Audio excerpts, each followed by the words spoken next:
All right, ready? Yeah. And going live. Okay, Okay. mouse is all yours. You got 10 seconds. Wait, where's the mouse? Okay, there we go. Hi everyone. 4. Josh is officially starting the clock. All right. Oh, turn your volume off. Start. All right. Hey. All right. Officially started. Oh my god. All right. Hello everyone. Welcome to this countdown stream. This one's kind of a strange one today because it is mostly focused on the Kickstarter that is launching in less than 2 hours. And I'm just going to be doing like a free sketch today. So I'm just going to kind of go for it and draw alongside answering any questions, chatting. I got Josh live with me today. Yeah, I'm here. He's going to be modding and doing all the kind of answering questions, any of the back end. If a fire starts, he's going to be the one putting it out. It's not the plan, but... Oh, Casper. Oh, Casper's Casper's already acting up, I see it. Oh yeah, close the door. Sorry, Casper. I mean, he'll still come in. It's okay. So hello everyone. Hi. I'll be joined with some hardcore green tea. Yeah, Josh has got a mic card. I think you got me a poppy, and it's mixed with my other favorite drink. It's called Illicit Elixirs. I don't drink alcohol, but it's like a fun kind of replacement for it. Okay, and this is Casper. No, Gabber. Hi, Gabber. Oh my goodness, he's all excited for the launch. This is it. 10 years in the making. Yeah, no kidding. So I thought I'd give you guys a preview. This is kind of the launch day schedule. I do this for every Kickstarter. It kind of helps me stay organized and make sure I know what I'm doing at what time. So like start YouTube Live, I can cross it off. I'm a very type A personality, I would say. So I like making lists. I like having an order that I can follow. And then, yeah, once 2 o'clock rolls around, this is when it starts to get a little crazy. We have to basically post on a bunch of social medias, do a mailing list, all that in the span of like a minute. So I thought it'd be fun for you guys to see how crazy it actually gets in that minute. Okay, so let me go ahead and start free sketching, and then we'll kind of talk and do all that stuff while we're going ahead. How is it? How are we doing? I'm doing great. Yeah, I say, how are you doing right now?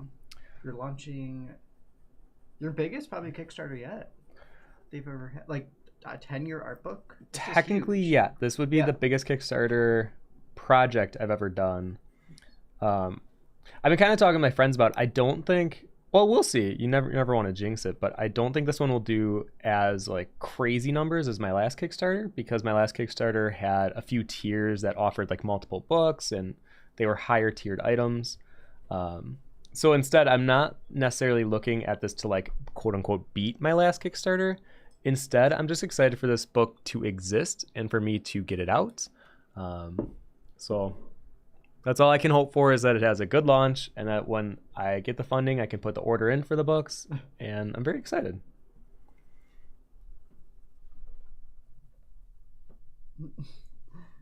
What? Bart wrote the hardcore green tea. Mm-hmm. Yeah, if there's any suggestions you have while during the stream, I'm just gonna literally, like I said, be free sketching. I had a little sketch of a mini fairy, so I was like, you know what, I'll just start with that and see where we go from there. Oh no, it's doing the bitrate thing again. Oh, it's fine. Oh my goodness. I'm afraid to turn the Wi-Fi off. We should have done that beforehand. Oh, so that it just uses the Ethernet? You know what? If it's a little choppy, I'm sorry, but it's better than the stream accidentally turning off and then we have to like restart it and that whole thing. It's fine. Oh, Candor. Hello, can't say long. Candor. But had to come, oh my god, had to come say hi. Oh, is this Aris just a... I feel like you changed your name on YouTube. Where are you looking? Just a period. Oh, is that art? Is that? I don't know. I feel like that might be. Hey, this is the first I've been actively around for. I mean, Kickstarters are a lot of fun. If you are an artist or if you're a creative type or if you want to, I don't know what kind of creative, or even, I don't even think Kickstarters have to be creative projects anymore. I think it can be like engineering and whatnot. I'm telling you, they are exciting. They are really exciting to create. And especially today. Today is like a day that you'll remember. I can remember every single Kickstarter launch, what I was doing, and then the moment after, it's like this biggest weight off, but also it just feels incredible because you're seeing the amount of support come in. You're usually getting flooded with like, you know, a bunch of nice comments. I don't know. It's really nice. Highly recommend. This is just weird because I feel like it was like getting married and then you've just been like head down working on this. Yeah, so for like those who don't actually know, Josh and I got married on June 1st. Originally, this Kickstarter was going to be set for April of this year, and we were going to try to do both at the same time, like do wedding prep and do this Kickstarter. Horrible idea. We pushed it back to July because we're like, you know what? No, let's focus all of our time and energy on the wedding. The wedding, I would say there was more to it than I was initially expecting. And I'm glad that we decided to postpone the Kickstarter because doing both, it would have been miserable. I would have been miserable. Like even today wouldn't have been as fun because in the back of my mind, I would be thinking about like the venue or the flowers that we still needed to dye. Oh, God, so yeah. I'm glad that we kind of separated the two and not like try to mush them in the same time frame. All right, let's see. We got Elizabeth. Hello, very excited for the book. Curse Fetus. Hello. What's up, brother? Congrats. Your streams help me calm my turbulent mind. You always inspire me for striving for drawing excellence. Hey, thank you. Kendra says I'm a bit quiet. Yeah, I'll have to just talk louder since the Oh, mic's there. you know what? Why don't we put it like right here? I mean, yeah. Hold on. I feel I should have thought this through because I could have got the other microphone. Let's think about this. Wait, look out for the candle too. Oh, wait, no, right, you're good. I was like, all right, what I'm thinking. Hold on. I mean, it's fine there, right? Yeah, right there. That should be good. Wait, is that blocking? It's like slowly dipping. Hold on. I'll hold it. Dipping. No, you have to let go. Let go. Okay, so it's definitely this one I have to tighten. Okay, hold it now. This thing is so hard to tighten. Okay. Oh. That's probably too much. You know what? I wonder, can we just leave it like that? Let's try it. Guys, let us know if that sounds... Does it sound horrible? Really bad or not. Kendra says much better, thank you. So hopefully that right there will work then.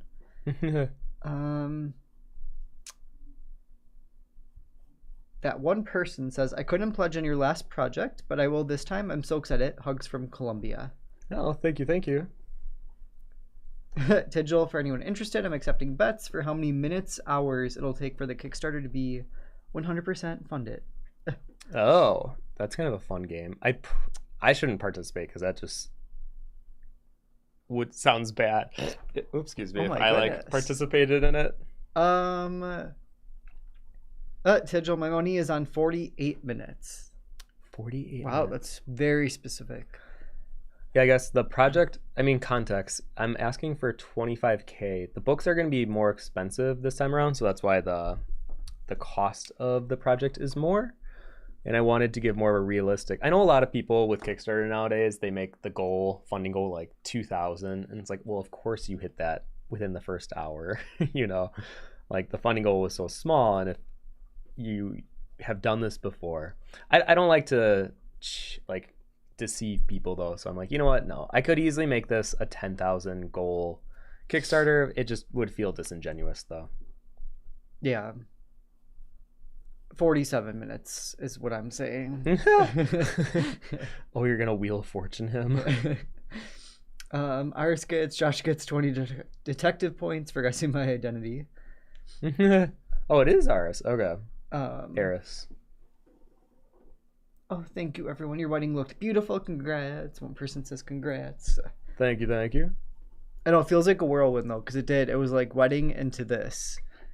And I feel, especially for Tim, because you've been, like, obviously putting the book together and then making all the marketing stuff. I feel like you're going to have so much relief tonight. You'll click launch, and you can kind of just let it do its thing for a month. Yeah, I'll get, like, a day where I can kind of relax. I know I overbooked myself a little bit this summer, like obviously with the wedding, and then right after that I had a cover due for The Witcher for Dark Horse Comics, and then I had a workshop for a week, and it was like this illustration intensive, where it's like 13 hours a day. So that was crazy. And then following that, obviously this kind of took precedent. And then I have to do a poster. I don't know if I'm allowed to say it. I don't know if I signed the NDA, but I have to do a poster for a film. And then I feel like there was one more thing. Oh, we have 3 conventions in the next like 40 days. So those will be kind of crazy because those are big cons too. We got Gen, Dragon, and Anime NYC. And I love these cons. So it's like a weird, like, yeah, it's a lot of work. Honestly, 3 of the best shows, yeah. All in 1 month. Well, and we both just enjoy it. Like, I think we just enjoy being at these shows. So, I don't know. It doesn't feel as much like work, but they are a lot of work. Like, each one of them requires a certain amount of backlog and travel stuff. So, it'll be busy. But More mystery boxes. Oh, yeah. Yeah, 3 cons for me. I was telling my mom yesterday, though, like, with all the things that are coming up, I put myself in these scenarios, and I don't like when people are the victim of a situation that they put themselves in. So it's like, yeah, I can't actually complain about what's on my plate right now because, like, I put it on my plate. Like, who wants to listen to someone complain about, you know, something they did to themselves, essentially? But yeah, I think come fall, things will be a little less hectic. I know we have Drawltober coming up. So for those of you who are interested, we also co-run, and we created this 7 years ago. And Drawltober is like kind of adjacent to Inktober. The big difference is it's Halloween themed. It's not a daily challenge. There are 6 prompts instead of 31. And that is going to be launching. The teaser actually gets out on August 1st. So me and Josh are going to have to tag team. He's going to be writing the song for it, and then I'm going to be making it just a little teaser thing. We have the returning host coming back. We have Dustin, Inkwell Illustrations, who's like now becoming a big YouTuber, I guess you could say. Makes the really cool animations too. Oh, not this year. Not this year though, yeah. No, we're going to be taking turns amongst the artists. So it's Dustin, Josh, Babs, Sang, Lamb, Art, Rinmark's Art, who does the sculpting and the more traditional sculpting stuff, and then myself. So all of us are returning this year, and it's kind of a crazy year too because we're also opening a gallery show in Colorado for Drawltober specifically, and Babs is kind of running this project, and she asked a bunch of like Halloween horror artists around the country to be involved. So that's really exciting, but kind of just adds on to even more things that we have to do, which is good. It's all good things though. Oh, Casper. But anyways, I want to know, how are you guys doing? I feel like I tend to ramble on these streams, and I always forget to see how you guys are doing. Eris, I'm the same. If you don't want to do something but agree, then don't then complain to me about having to do it if you chose to do it when you know you didn't want to. Yes. Well, these are weird things too, because I actually do want to do these. I think I just would prefer a little space in between them. But I think now that the wedding's over, I mean, me and Josh have been talking, there's so much more time. Like, weddings are amazing. I'm really glad that we did it, and we did it in the way that we wanted. But it is something that is always in the back of your mind. Like, you can't ever, or at least for us, this was our experience. I felt like we could never fully relax because there was always like oh, should we be doing something tonight? Did we order this? Are we on top of the cake invoice? Things like that. And it never fully stops until the day is actually over. And then even actually a little bit after the day is over, we still have to send out the thank you cards. We're printing out pictures of everyone because we had like a station at the wedding where everyone got like a professional photo taken.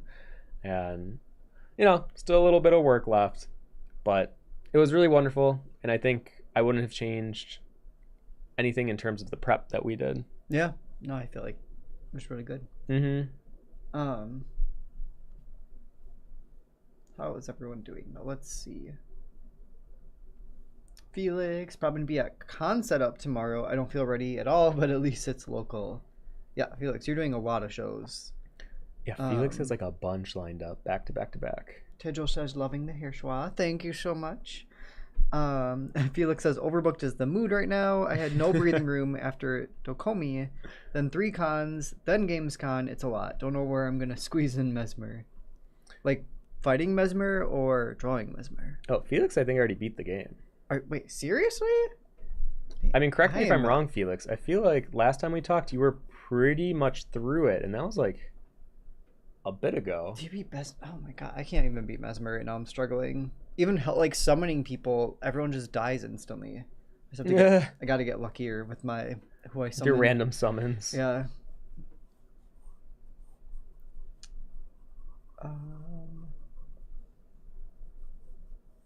Kendra says, I've been sick the past 2 days, and it's weird because I felt fine most of the day today as long as I'm sitting or lying down. Oh yeah, that sucks. I hate when you feel, you've been feeling good most of the day and then nighttime comes and it like all hits again. Do you remember that when we were sick with the... Yeah, I was just thinking about that. Whereas like some of the days I'm like, oh, I'm getting better. And then like 6 or 7 comes around and you're feeling bad again. Iris says, I'm the same. If you don't want to do something but agree, don't then complain to me. Oh, you did read that? Sorry. Oh my god. It's been a little bit since we streamed together. I know, I feel a little rusty at this right now. Tigil says the Kickstarter goes live today, but I don't think I've heard you announce what the production delivery time for the books will be.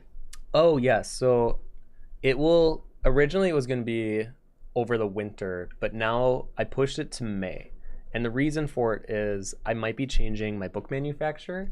I might be working with Tiger Press, and I need to do a bunch of demo copies first, which means I have to kind of prolong the period, because from me sending them the files and then them getting a dummy copy over, it takes a while, especially if then I have to flip through every single page and try to find any edits, any cat hairs that I still need to edit out, and then I'll have to send it back over, and then I have to get another copy made, send it back. So I don't want to be, like I said, I try to be pretty upfront with everything when it comes to this stuff. So I don't want to be like, yeah, you'll get it in like a couple months. It's like, no, it'll realistically be May of next year. And I feel like you should feel more assured that I'm doing everything on my end to make it the best book it possibly can be. Yeah, I feel like you're good at the updates. I'll be very good this time around too, because Tiger Press has been very quick to respond with anything. Yeah. So I can definitely share updates as they send me like test files or whatever it is. Mm-hmm. It's weird to think in roughly like 6 months we'll actually have like the official final copy, probably, where we can start ordering them all. Probably, because that would be December, January. Yeah. Possibly. The thing is, if we actually do get, like, let's say the final copy comes in early January. If they look pristine, it's exactly how I like it, then I can put in the mass order, and I think they said it takes like 3 months to get to us. So it would be February, March, April. So it's kind of still around the timeline. I guess May, yeah. I mean, we might have like a month earlier, depending if things go well, but most likely May sounds more correct. We'll try to... We should definitely take videos and photos this time of getting the books in. Because I don't think it won't be as bad as last time, though, I don't think. Because you got all 4. When Tim did a reorder where it was all 4 books, that was awful. I don't know if you guys ever saw the show Hoarders, but you'll see like their house is just like boxes piled and they make pathways through boxes. That's how our house looked in the back for a little second. Because it was all 4. It was how many books? It'd be like, did you order, was it 5,000 like all together? No, I think it was 1,000 of each book. So probably 4,000. 4,000. Yeah, it's still a lot. God, yeah, that was just... It didn't seem like a lot, but then when they dropped the pallets off on our driveway, like, we have a pretty long driveway, and the entirety of it was basically filled with crates and boxes. Thank gosh it didn't rain that day, because could you imagine us running back and forth in the rain? That's my fear with these. That's my like one fear every time we do these book orders. They technically do wrap the boxes as well. Yeah, but then we have to deal with wet cardboard inside the house. I mean, yeah, not the most fun. But so far so good. We need to get one of those forklifts so we can just pick up the whole pallet in the driveway. Yeah, right. Yeah. One day, I think we're good. Like, the phone froze for a second, but it started moving instantly again. I think it's because it's on Wi-Fi, not on the direct connect. But that's okay. Yeah. Thankfully, like I said, I'm just free sketching. There's nothing too tutorial or informative based in this stream. Fabiola says, I thought Kickstarter only allowed projects with a 2-month timeline, but it seems I'm wrong. 2 months? Oh gosh, no. Some of them go for years. Like they're, especially if it's a video game one. I remember, I think it was Hyperlight Drifter. I backed it back when it was on Kickstarter, and I think it took 2 years and 3 months. It was a while. Actually, it might have been even more than that. Now I'm thinking about it. What? There was something I backed. I remember a game. It was, oh my god, what was the name? It was like Furbles or something. It was this little hamster game, but Furbles? it never happened. Yeah, it was sad. And they made a custom hamster of me. God, this was so long ago. But yeah, I had a little custom hamster made of me. I think kind of funny.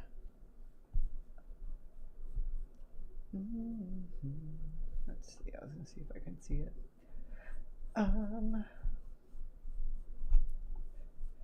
Curse Vita says, I love your attitudes. You guys are never condescending or brag about. Thanks for being so open. Oh, well, thank you. Try our best. Try our best. This is Tim.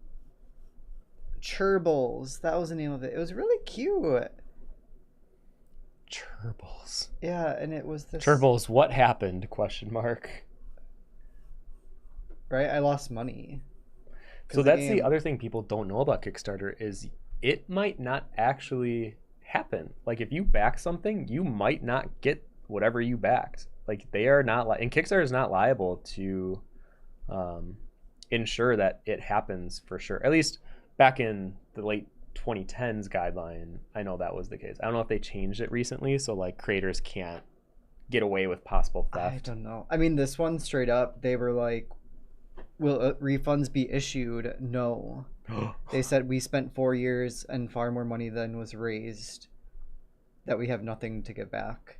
Wow. And then, yeah, people apparently will try to do lawsuits against certain Kickstarters that do that, but I think I mean, I gave a decent amount, actually, now that I think about it, because I had to get the tier that you got a drawing. I gave $250. I lost, wow. Right? And all I got out of it was a custom hamster, but it's fine. Wait, did they actually give you the hamster? Yeah, I don't know where it is, though. They emailed it to, like, an old email address. Oh, well, that's your fault. I know, so I don't have my You can't blame Churbles. hamster. Yeah. Darn Churbles. Okay. Oh, my goodness. It's fine. Yeah, so Kickstarter is interesting, but no, a 2-month delivery would be crazy because most books take 2 to 3 months to even ship to the creator to then send out. And even more so, I don't think people realize when the Kickstarter gets funded, I don't even get the money until like a week after the Kickstarter ends. And even then, you have to go through the Kickstarter cut, the Stripe credit card payment cut. So there's a bunch of people that get the cuts before you. Oh, that's right. I know what I was going to do. I was going to show some of the pages. Put my drawing on pause for a second.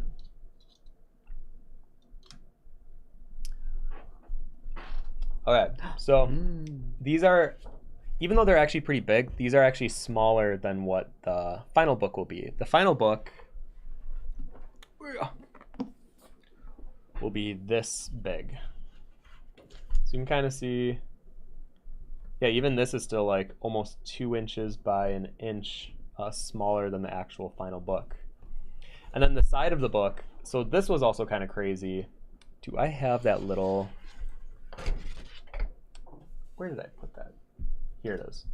So currently this is the 100, yeah, so this is the 100 paperweight book. So you can see this is how thick it is.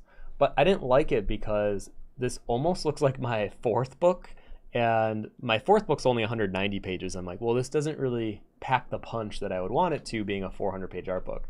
And when you open it, the pages are a little too thin, where I'm like, people are gonna bend and kind of destroy this paper, I think, if they even flip through it too fast, which I didn't like that at all. So I found out what my old books were, and my old books were 160 paperweight. So if you look at it from above, if this is how thick the 100 is, the 160 is going to be all the way out here. So that is, I wonder if I have like a good comparison. I'll have to refresh the phone quick. It's doing where it's delayed. This iOS, you would think because we're using an iOS. Oh yeah, refresh, right? Yeah, refresh. Now it's live. Okay. Yep, there it goes. Okay. Yeah, so you can kind of see the difference. It's a little delayed, but that's okay. I don't know why it does that. Because it wouldn't be a vonnart live stream without some kind of a tech issue. All right. But yes, so these are the pages. I have a bunch of storybook ones where basically I have the story on one side and then the illustration that reflects it on the other. These were really fun to design. They definitely more time consuming, but definitely enjoyed them. These are kind of my favorite pages, where it's like a bunch of drawings on one side and then one big illustration on the other. I think it showcases a varying level of detail and time that was put into things. So those are fun. And then every year is going to have like an opening like this, where it has one illustration on the right side fully, and then the left will be kind of an opener with like some notes on how I felt about that year. So I had to do 11 of those. And then I think these are pages that people often enjoy looking through art books, where it's basically just a bunch of smaller drawings compiled together. And these can be really tricky. If you guys ever make an art book, they're kind of tricky because you have to space them out in a way where each drawing gets its own breathing room, but they have to be able to be consolidated together where it doesn't feel random or sloppy. So these pages can actually be pretty difficult to compile, if I'm honest. And here's another example of like the page that I really like. Yeah, a bunch of smaller drawings and then a bigger one on the right. Love these type of pages. Here's another storybook one. The collector is definitely my most tedious drawing I think I've done to date. This one, I didn't fully time it like from start to finish, but it was around 80 to 90 hours, I would guess. And drawing all those hands kind of took a toll on me throughout, but I really like this one, and I'm glad that this one gets to be included in the book. You know, I didn't even realize how many of these pages I have, where it's like full illustration on one side, smaller drawings on the other. Clearly, I like them more than even I knew. Mm-hmm. And this page actually specifically is interesting because all of these drawings were from 2017 and 2018, but they weren't included in my old art books. So these were like lost drawings that I don't know how I didn't include them, especially because I'm pretty organized on the back end, or at least I thought I was pretty organized. Wait, did we find out Moon Spiritus you also didn't put in the book? Yeah. So that's right. This, even though it's like a good selling print for us and it's something that we look at all the time at conventions, it wasn't included in the book. And I literally didn't know until like 2 months ago, which is crazy. Era says, this really is less of a book and more of a tome, Jimothy. I mean, I would take that. Yeah, I like the vonnart Bible it is. You know, it kind of was fun looking through it because, yeah, it's 11 years worth of my work, but also it's 11 years of my life that has been kind of shown through my drawings and my sketches and the verbiage that I write. So, yeah, I can definitely see it being in the lines of like a tome. And actually, Ascension was interesting. This is actually, I was drawing this when we first started talking. Mm-hmm. Do you remember I would like send you a picture of it unfinished? It was like season 4 of Black Mirror just came out, and I remember sitting on the couch in the front room and I was like sending you updates. So that was interesting. Weird. Drawalloween of 2016. So this was actually a year before we created Drawtober, and it's the only drawing challenge that I participated in this point where it was all 31 days. So I did 31 drawings and I actually finished it. I did all of them. and I started with this little zombie boy. And this was the first time I really indulged in like spooky, silly art. I would kind of like play and teeter with it on the fantasy stuff, but I think this was interesting because I love Halloween, but I never like dived into the world of Halloween. And then ever since this year, I mean, October is like one of my biggest months to create more like silly, spooky, or like sometimes more horror inspired, but I do like playing in the playful ones. Another opener. Anytime I show like a study of feet, I feel like I have to put like a warning or like a don't be weird thing next to it. So yeah, some more of these type of pages where it's a bunch of smaller drawings in one.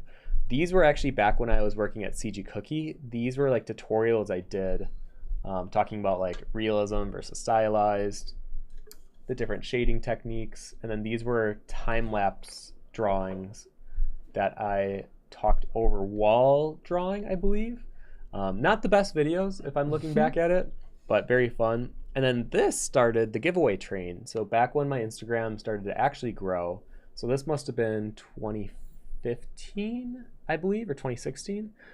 Every 1,000 followers I gained on Instagram, I would do a giveaway drawing. And that definitely started to really push and circulate more followers coming into my Instagram, to the point where I had to stop doing it every 1,000 followers because it was like every other week. It was too much. But I was like, on one hand, I was like super grateful, but the other hand, I was like, okay, I know I'm somewhat of a fast artist, but I'm not that fast of an artist. Yeah, more of the collection of smaller drawings. This is kind of one of the opening pages in the book. It's the first opener. 2013 is the first year. And when looking at my first sketchbook, it's like 44 pages, but I always wince, like I cringe at my first book being on our table at conventions because the art I don't think is that great. You can definitely tell I was still finding out what I liked about pencil, who I was as a person. So being able to condense that 44 page book into, I think it's like, I want to say 16 pages. So I really took out a lot of the extra space that kind of felt like filler in the first book. And the pages now look like this. So this is actually one of the 2013 pages. So like this was its own page before. I believe this was its own page. This was its own page. This was its own page. So I was able to condense it quite a bit so that it's not just a bunch of filler. So that's actually all just sketchbook one right there. Yeah, the entire sketchbook. The entire 44 pages actually is right here.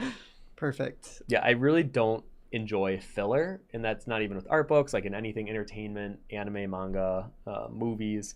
So I felt like I don't want filler in my art book either. So I try to condense things where they felt appropriate, and then other times I let the drawings just breathe. Like these are two illustrations that I think deserve their own space and their own viewed in detail. So these, I think this is actually one of my favorite pages in the book because this drawing I did behind a booth in Minnesota, and it's since become like one of our best sellers this year. Well, she has moments. It's weird because like last year she did okay, and then this year all of a sudden she's like selling before like crazy. This year this did not do that well, and then this year out of nowhere it's become like one of our best sellers. And not only that, but we did a bigger print with a bunch of spot foil and UV on it, and I think this might be our best larger print seller, I want to say. I think it is, yeah. So this one definitely holds significance on like for the people, but on the right side this one's definitely for myself. This was one of my favorite drawings that year. It almost was my favorite drawing of 2019. But as you'll see on the next page, I'm about to show why it's not my number one. But this just felt so good. It was just like weird and fluid and goopy, and I wasn't restraining myself to realism. So I really look at this piece with love. So I think this being next to a piece that I do like, but I definitely know people love, possibly more than I do. So these next to each other feel. I feel like when you did Bubble Blowers, when you started, like that was kind of the start of you doing the more like, not all the time, but like the more droopy, kind of like lean into Muka a little bit more even after that one, maybe, where it's just more like, well, I would say actually goopy. Moving away, or yeah, Muka's not very goopy. He's or more very like like psychedelic structured art, maybe. I don't know how to say it. Or it's like just Yeah, kind of goopy, like fluid. Yeah, goopy. Letting like it be not smoky. What would be a good word? I mean, it's kind of like solidified smoke in a way, where it has like it's whimsical. But I know people have also said my stuff borders on it's like whimsy with like a hint of dark. Like it's dark fantasy, but not in your face dark fantasy. But I was mentioning this almost became my favorite drawing, but this guy. Yeah. This is my favorite drawing I've ever done. And you might be wondering why such a simple drawing. Why would this be your favorite ever? I had so much fun drawing this. It reminded me of why I love drawing. And it was like September 1st of 2019, I believe. I just started drawing a pumpkin as like a study. And then, we were putting up Halloween decorations. And then at night, I just kept drawing. And I basically finished him that night. And it was just so exciting of like the idea of like, oh, what if, because we're getting ready for Halloween, what if he's like the fall bringer? He's the one with every step he takes, another ghost comes out of his wand. And like the story just kind of manifested itself. And I just love the idea of this little guy running around September, like getting everyone ready for the Halloween season. So yeah, this is definitely my favorite drawing. Who knows? Maybe one day it'll be tops, but as of right now, the joy and like the pure feeling that I had drawing that'll be hard to top. Sorry, there are questions. No, Ari said, hot take, my favorite pages are the sketches, unfinished ones. They used to make baby me feel so much less insecure seeing you didn't just spit fantasy gold out your rump. Yeah, there's a lot of them. I don't know how many I printed out as my examples, because I only printed out, I want to say like 40. And remember, this is a 400-page book, so you're only seeing about 80 pages out of the entire book. Well, that's why I'm always like, I like sketchbooks a lot, because you're getting like drawings that you don't even release at like booths. Like a lot of these people just never will see outside of the sketchbook, really. Yeah. So yeah. Kendor says it gives such a sketchbook vibe. I love it. Nikiti-san says it's gonna be huge and heavy as fuck. Sorry. Oh my god. It will be heavy. I love that. Even like the demo copy we got was pretty heavy, and that's gonna be like almost half of the size as the final, so it will be a heavy book. Daryl says, hey everyone. Hey Daryl. Hi Daryl. Oh, hello to whoever just subscribed. Oh, did we? Oh my gosh. We have to turn that sound up so we don't miss I'll just put it there. Okay. Yeah. I know, I wish I put it in the chat at least so I could see. Yeah, right? I'm surprised they don't. I feel like Twitch does that. Hang on, one last thing then. Rose and Roses says, so maybe a dumb question, but is this new book just the previous 4 books all collected into one? Good question. So it's going to be all of the previous 4 books plus what will be my 5th book. So the 5th book will be 2021, 2022, and 2023. It felt weird doing a Kickstarter where I would release like book 5 and then at the same time also release this book that has all 11 years in one. So I'm basically secretly making book 5 on my end, on the back end, and we're gonna order them alongside this big book, and they'll go up on vonnart, the website shop in May. So we're probably May, June, similar time. So if you have the previous 4 art books and just want the 5th one, we're making a 5th one. But honestly, this is like a nice condensed compilation of all of them in one. But I felt bad for the people that had supported me with the previous 4 books. So I'm like, okay, I want to at least give them the option. Okay, there are a lot of pages like this. I want to say there's like 30 in total where I write things on one side and then do a full illustration on the left, and then I'll do like a zoomed in low opacity version of the drawing. A lot of the times I'll write in my sketchbooks or like I'll jot down ideas. So I thought this would be a fun way to kind of showcase what I was going through or what I was feeling or ideas I was wrestling with in my head at that time. And I left all of those in as well. So then these are kind of fun. So I think this is what Eris was talking about. These are definitely the more quick, small sketches. And these are kind of fun to see gathered together. I will say these are the worst pages to edit. I think I edited at least 30 of them. They are not fun. but I understand why people like them. I kind of like them too when I look at other people's sketchbooks. Were these all individual scans? Some of them were grouped. So like, let's see here. So like that was one drawing. These 6 were one drawing, but not as close together on the page. These 2 were separate. Yeah, like I can kind of tell these were the same. I think those 3. Oh, jeez. Yeah, so it's a lot of like Tetrising together and making it fit so it feels correct. And that can be very difficult. And actually, looking at the other page, this can also be kind of tricky because you have to think of these as shapes. So like because she has like a bigger shape on the top with the flow of the fur and it's going out, and then her waist and her feet, it kind of goes this way. I know I can fit another shape in this space, and red kind of fit perfect. And then same with this, it goes above her hand. I kind of forced this to work where the strings go behind Christina's hand here.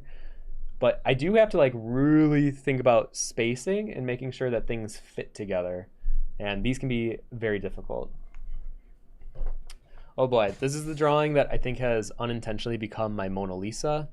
This drawing has become what I've known for, partially because of YouTube and partially because at cons it's still been a bestseller since 2014, which is crazy in my mind.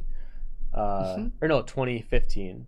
Because this drawing I did behind a booth at Spectrum, back when Spectrum was still alive, RIP.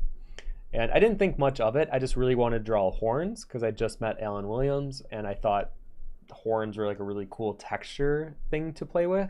And of course I just slapped it on with a pretty face because I thought the juxtaposition of the 2 were fun. And then bam, it became like one of my most revered drawings, which is still crazy to me. The name's funny too. Yeah, so the name's... It gets called a lot of different things. It's titled as Demon's Facade, but we've heard Demon's Facade, Demon's Facade. I love Demon's Facade. Demon's Facade. Yeah. I almost want to call it Demon's Facade. Yeah. Me and our friend Corinna, it was Dragon Con. I don't know why, but we put on like our best Italian accents and we were like, would you like some Demon's Facade? Would you spaghetti and your Demon's Facade? It is a weird word when you look at it. It doesn't look like how you would think facade would be spelled. No. Well, yeah, that's English. A C. I mean, true. Pronounced like a S, and yeah. It's all confusing. So this is another page of my Halloween drawings.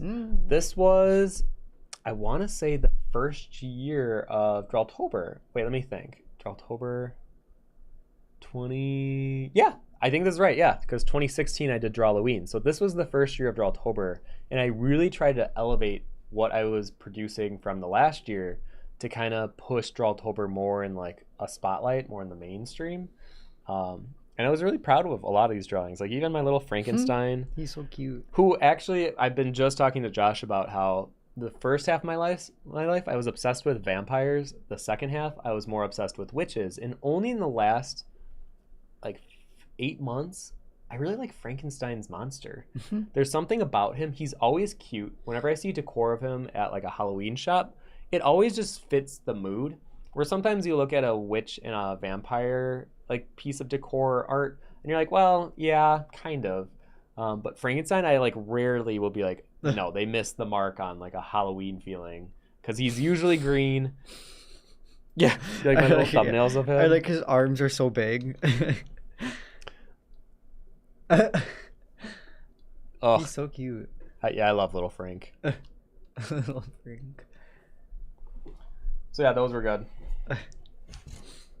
I remember in 2018 and 2017, I really wanted a black and white rabbit to be like, oh, well, thank you, Mary Donaldson. Mary. I really wanted a black and white rabbit to be my unofficial mascots or like my little, creatures that I could add in. They don't have to be these characters. It could just literally be a real rabbit, a real black and white rabbit. But I started drawing iterations of them, and the whole idea behind it was it would be contrast. So wherever was black on one of the bunnies would be white on the other bunny.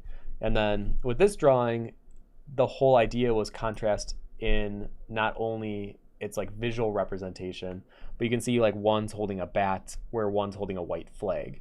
It's like violence versus peace. So I really tried to play with contrast at this time. I remember 2017, I was really into that idea. Elizabeth, thank you so much. Yeah, thank you, thank you. So I look back on this fondly, and eventually I really should draw more of my buns, because I would like hide them into a bunch of my art. I wonder, did I show? Oh yeah, actually, if you look at this one, you may or may not see a little black bunny and a white bunny. And this one actually has a few Easter eggs, because not only did I have my unofficial mascots, but I have what has slowly kind of become a more recognizable mascot, my little dirt kid. He's hanging on for dear life on that pumpkin. But I would like hide my dirt kids in drawings as well. I don't know why I don't do that as much anymore. I feel like that's so fun too. I really should bring that back. Yeah, this was another Drawtober year. This is, I believe, the year we went from every day to only 6 prompts. Yes, because 2018 I tried to do a different medium every day, and that was wild. That was like me trying to play with colored markers, oil paint. I did Starburst, like a candy for one of the days. I did yarn. And then I was like, never doing that craziness again. Why don't next year we only do 6 prompts and bring it more into like a quality over quantity mindset? So this was definitely a fun year. I look back on this year, not as like my best Drawtober year, if I'm being honest, but still fun. Still like me figuring out what I like and what I don't. Oh, and then this actually, you know what, I might say, well, no, I'll show this one. Last year's Drawtober was my favorite, definitely my favorite, well, it's my favorite thing I've created next to the Fallbringer. Because this took so much time and energy and work. I literally made cutouts of all of these, and we did a little animation last year where a little ghost was flying through this haunted lighthouse, and at the end she finds her parents underground, and it was like this whole reveal that she was looking for her parents in the house, when in reality they were all celebrating that she died and she got to be rejoined with her family and friends, but she thought she was alone in the lighthouse. This though was amazing to work on, because I've never worked on like one giant drawing where it was a bunch of little stories interwoven and interconnected, especially for Drawtober. And you definitely won't be able to see it on this little print that I have, but I actually did include my little dirt kids as Easter eggs on this one too. So I know we were just talking about why I don't do it. I'm like, well, actually, no, I did. I just, keep it more hidden. They're more like secret. Oh yeah, and then here's the little ghost girl right here. So yeah, this was very fun. I already have something planned for this Drawtober. It's definitely different than this style, but I'm very excited for it. I've been gushing to Josh the last like 2 weeks about my ideas, so very excited. All right, let's do a quick catch up. All right, catch up. Okay. Nick Kitty says, where does your inspiration come from? Are your drawings more just cathartic for you? Definitely cathartic. I feel like this is a question that's always asked to artists, and I feel like everyone kind of answers the same, because it's true. It's like, yeah, films, video games, books, in life. And then the big one would be other artists. So it's like a collection of all of that. And I always tell people, you gotta Frankenstein your own style from all of them. So you got to like take what inspires you from another artist's work, from a book you really enjoyed, from a video game that you played and like impacted you, and then play around with, the different mediums that are available to you.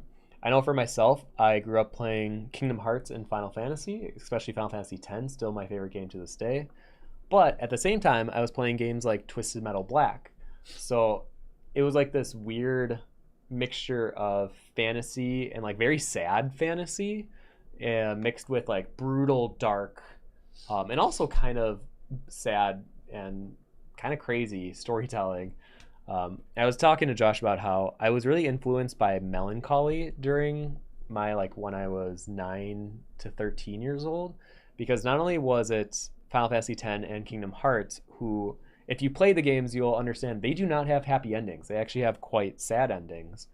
And then at that same time, my favorite movie that I watched was Moulin Rouge, and I didn't realize, this isn't even a spoiler because you find out in the first 5 minutes, but I watched it on TV, so I wasn't aware that she dies at the end. And it's this whole thing about love and like finding your true love, and like that was awful. And then I watched anime for the first time. I watched Spirited Away, which also does not have, I mean, it does have a happy ending, but like she also has to leave this fantasy realm. She has to leave Haku and everyone behind. And then after that, I watched Grave of the Fireflies. So it was like a bunch of just sad things that like really impacted me as a child at like the same time. So I think it kind of conditioned me to also play into the melancholy, because even with like the story of like, let's say this ghost girl, the whole idea was that she died, and this lighthouse is like a beacon for lost souls looking for their, you know, their whatever their afterlife is.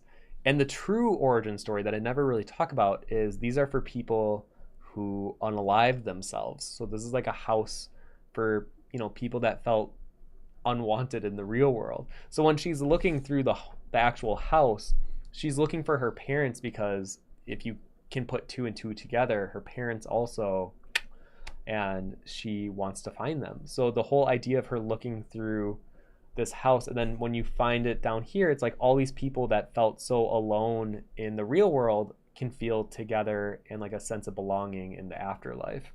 I'm a huge sucker for stories that may come across playful but actually have kind of a sad or dark or melancholic underbelly to them. So yeah, moving forward. Hang on. Oh, hang on. Okay. All right.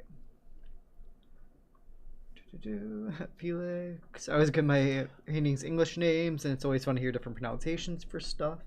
Like Coven. Also, if you do have any questions or comments, put at vonnart so that way Josh can see it. Oh, I mean, more easily. I'm good when it's just me. Oh, are you? But, yeah. Okay. All right. Stain Carbon Maps. Hello. Hello. Let's see. I think you said something else too. Oh yeah.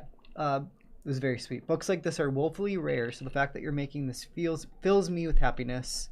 Oh. This can go right next to my 1,000-page Rakuga King sketchbook. What? I was just thinking if this is one of the biggest art books by a single artist, but that's way bigger than mine. 1,000. That's a lot. Oh, bam. Okay. Well, mine's not one of the biggest art books. You'll have something to work towards. 100-year collection one day. Yeah, right. Like when I die, I'll be like, hey, can you compile all of the books or all the works I've ever done? I'm not doing that. And I want it to be 1,001 pages. Yeah. Let's see. Wait, there was something you said. Oh my gosh, you're not ready. I am ready. Stain Carbon Maps also says, do you know how much shipping would be to the UK for the books? I believe it's set at 20. Let me see. As of right now, it's set at 20 for international. Which I think I should talk to you about. I feel like we should up that a little bit. I think it's actually going to be 25. Because now that we understand that the book's going to be heavier than we initially thought, yeah, I think actually you should change that right now. I think 25. I mean, that's still going to be a loss for some areas, but at least it feels like a good amount. Because usually for the United States, it's $10, which actually that should be 12. Now I'm thinking about it. For domestic? Yes. That's not actually bad. That should be average, if not more than for most people. All right, make it 12. Thank you. Make it 12. Okay. Yes, boss. This is our work day all the time. Because think about it, the book's heavier now. I think I know best, but it's okay. I'll bet you $100 that the book costs more than $10 to ship. I'm sorry. Who's the one that looks at? I'll bet you $100. I'll bet you $100 every day. $100. You know I'm gonna win this bet so easily. Well, the best part is you pay me, so yeah. Actually, you're gonna take $100 out of my wallet and then hand it to me. Yeah, it's gonna be a little more pricey shipping it international because of the weight and the size of the book. But we're gonna try to keep it a flat fee at $25. And even though it'll probably cost us actually like $30 to $40 to ship, we wanted to make it a little cheaper as a way of like saying thank you for backing the Kickstarter and, you know, allowing us to pre-order these books in bulk. But yeah, definitely not looking forward to the shipping day because I'm assuming we're going to have to ship a lot of them. I'll probably invite some friends and family over and be like, hey, I'll buy you some food if you help Josh and I for the day, just, you know, collect and do everything. That would actually be a fun, we should just like have a camera, make a time lapse of the day. I think we'll do that. Yeah. All right, while you're doing that, let me keep going here then. This year was 2021. It was all circus themed. I really enjoyed this year, but it's funny because other people weren't crazy on circus. I thought this was more of like a universal thing. This was such a learning experience that if you do a very specific theme, just be aware that there's going to be people not hyped about the theme. I love carnival. I love circus. I love the idea of it. It's like a performance, entertaining for the masses, and it's colorful, bright. But a lot of people associate it with like clowns and things that maybe are not as enjoyable for people. I really enjoyed this year. This was obviously an homage to Twisted Metal. I love that game. Twisted Metal Black specifically, and there's a character called Sweet Tooth who rides an ice cream truck. So I was like, okay, I have to do a clown car that reflects Sweet Tooth. So this is like my monster car. And it was a bunch of ghosts being pulled out. That was fun. Oh yeah, so also included, a lot of my friends said I shouldn't be doing this, but I think this is a way to showcase. I'm including everything that I've drawn in these years, and that includes the tarot deck that I'm working on. And yeah, the tarot deck's not done, but I still think it's important to showcase what I have completed up until this point. And I try to compile them though, so they're not as dense in the book. So it is, I think there's 6 pages of my tarot cards, and I'm excited to show them because technically no one's really seen all of them in person before. And I'm at card 26, so there's 78 total, so that means I just passed the 3rd mark. Excuse me. Oh my gosh. So this I'm hoping to have on Kickstarter in spring of 2027. I do like 1 card a month, and if you do the math, it is going to be around that time. Bless. Oh my god. So I don't really do a lot of self-portraits, but I do one every year on my birthday. And it's kind of a tradition that I actually took from someone else. I forgot who did it. It wasn't Cynic. Cynic draws his on the annual self-portrait day. But there was someone who did it for their birthday, and I thought that was just such a cool idea. So I started doing it as well, and I tried to reflect what I was feeling at that time. So this was when I turned 30. So the whole idea was like when I was born, when I was 10, when I turned 20, and then now I'm entering my 30s. So that was like visually me walking into the 30s as my head will like open up. So definitely fun. And I usually wrote something on my Instagram about like what's been on my mind. So the end of every year section will end in my self-portrait with my thoughts on the year. Another fun page. There's something about the balance I like about one full illustration next to a few smaller ones. I really like those pages. Yep, more writing one. Starboy was actually another one in 2019, kind of in what we were talking about earlier, like my goopy area. I just really enjoyed working on this drawing. It's one that I really enjoy. I know it's not like the best seller at shows, but you know how when you're an artist and you just want to include it, even though you know it won't sell, just because you feel proud of it. I think that's why I still carry Starboy with me at shows. All right, and the last example one I have is the card deck one. So in my 4th art book, I did it where each card was its own page, where for this massive book, I consolidated each suit to 1 page. And that way it saved a lot of space. Even though it's 400-page art book, I think you'll be surprised if you back the book how much content is actually in each page, especially ones where it was like a project. Similar to the tarot cards, I didn't want just like 1 card per page because then that just adds a lot of filler when things like this can easily be scaled down and put together and make look nice like this. So yeah, that's kind of a little preview. These were 40 example layouts of the entire book. Very, very excited. And then I think I have... Actually, the back cover I did just finish. I posted on my Patreon yesterday, but I'll post the official reveal publicly with my post that goes out in, actually in like an hour from now. I know, we're almost at an hour. Oh, that's crazy. This is happening. All right, let's do some catch up though. A lot of comments, lots going on. All right. I always say this and then I have to like find where I was left off at. Okay.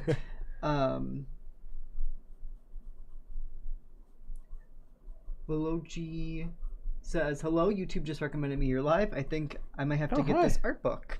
Well, hello. Oh, hello. Well, that's a kind of a fun stumble upon. Yeah, it launches in an hour as of right now. Yeah, literally.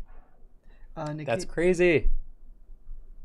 Kitty-san says, I miss Spectrum. I think I saw you there the 1 year I got to go. Spectrum was my favorite show. I've been telling Josh this for a while because he does conventions with me now and we travel. But there was something really special about Spectrum that no con has been able to fully emulate. The one that's actually pretty close, though, is Lightbox in California. It definitely feels like a for the artist, by the artist kind of thing. And even though it doesn't have as many like old masters at Spectrum, I would say the energy is pretty similar. You have a bunch of like, you know, geeky art kids that just want to, you know, meet their favorite artists and be around that energy. And I feel like Lightbox actually comes pretty close.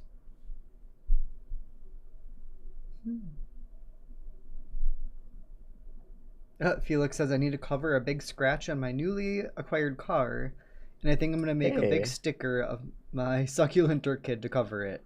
It's fitting because the car belonged to a gardener. That's cute. Cute. Yeah, I know Felix was talking about, did you get a van? I know you were mentioning that.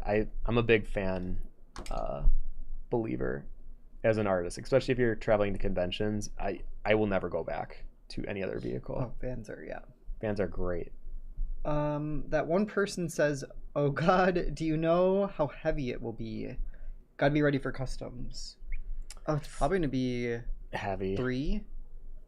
It's gonna be way more than 3. You think so? I'm trying to think with like, because right now all 4 together, I think I had weighed at one time was like 6. Last day all day I weighed pounds. I mean, the paper will be a little thicker too. I would say go upstairs really quick, weigh yourself on the scale, and then weigh yourself holding the... Yeah. Okay. 57 minutes-ish. All right, well, he's doing that. So I'm just drawing kind of like a mermaid. No, mind you, these are, like I said, just kind of free sketches. I need to get better at just drawing without intention of posting or using it as marketing or anything. I think I have this weird tendency now where everything I create has to be practical or has to be objectively used for something that I could use. And it's not a good mindset to be in. I feel like it actually kills the creative spirit. And as an artist who like really believes in the value of original work, I feel sometimes I get tainted. My mind gets tainted by trying to make it something. Just under 4 pounds. So if this is just under 4 pounds, that means the real book will probably be around 6 pounds. 5 or 6. No, I think it'll be 5 with the paper. This is another I'll bet you situation. I bet you $100. You gotta remember, literally. But you're not, I mean. All right, think about it. Yeah. If we're going from that to that. Okay, so we're gonna do 1, 2, 3, 4, 5. Yeah, right. You even saw it. It'll be like 6. Okay. So I would plan it around 6 pounds, if not a little more, I would say. We'll just have to wait and see. I feel pretty confident. We'll just have to wait and see. Oh my goodness. Daryl says, looking at how prolific you are, thank you, makes me want to stop working for a year and lock myself in a cabin and just spend my time making a big series. I know what helped is back when I had my full-time job, I would draw at night and I would go to conventions on the weekend. I felt such like a joy. You know what? This is something I was just telling Josh this last night. I'm going to explain it to you guys right now. And I literally wrote it into the book I was working on the 2021 year. Example thing? Yeah. Okay, yeah. Because I'm such a big believer in it that I just want more people to know. Okay, so the whole idea is when we're thinking about our life and decision making, we usually think of it in terms of, is this good for me? Is this bad for me? Or is this productive or unproductive?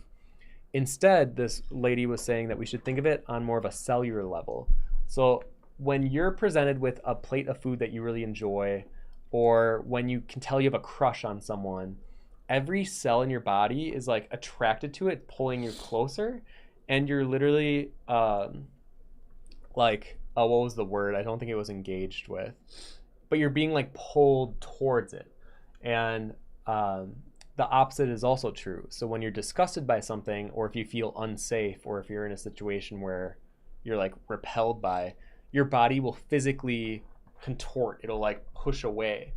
And she was saying, this is how our body responds. So think of your decision making of, am I being pulled towards or am I being pushed away? Is it like disgusting me? And it makes every decision much easier when you start to think, do I have a crush on this decision? Am I being like compelled by it? And I really like that. I think as artists especially, we juggle in our mind what projects we should be working on or what we should do next. I think this is such an easy litmus test of, do I feel compelled toward this or am I like repulsed? So yeah, think of it as like a bodily feeling, a cellular feeling.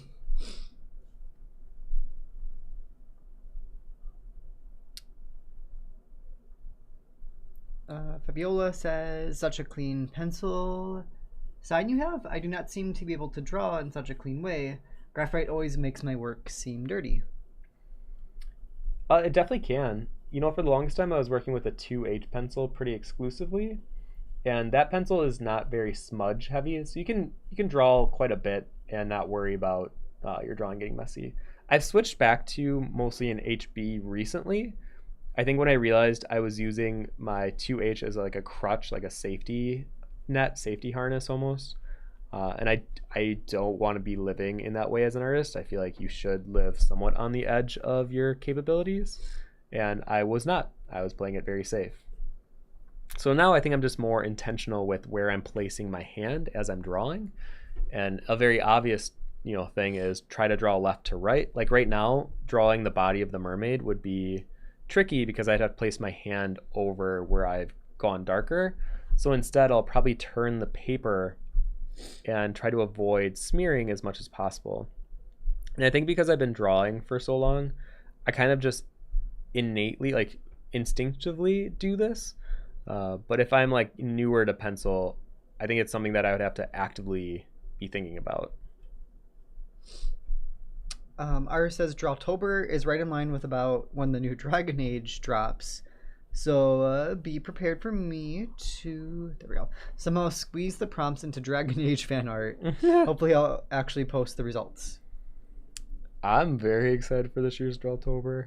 Like, I know you guys don't know the theme yet, but it's just something that speaks very true to a Halloween lover like myself, and I'm sure many of you that also enjoy the season. I'm curious to see what you do for the music, Josh, because Josh does all the music for Drawtober. Will she? I know I need to get on that like now, honestly. I have to get that ready for August, and then the teaser. Yeah, literally like kind of need to make most of the songs earlier to, at least before end of October, because I have to have that all done before we go to California. Well, yeah, I would hope so. Oh my goodness. I mean, by the time we're in California, the last prompt will basically be out. Is it? Yeah. Oh, I guess it'll, like, when we get there, right? I thought, because the last prompt starts on the 26th, and I think Lightbox starts on the 26th or 27th or 25th. 25th. Oh. So, okay. I mean, I guess. So you'll just be able to enjoy California, and at that point, I'm just done. Yeah. Yeah. Well, yeah. Yeah.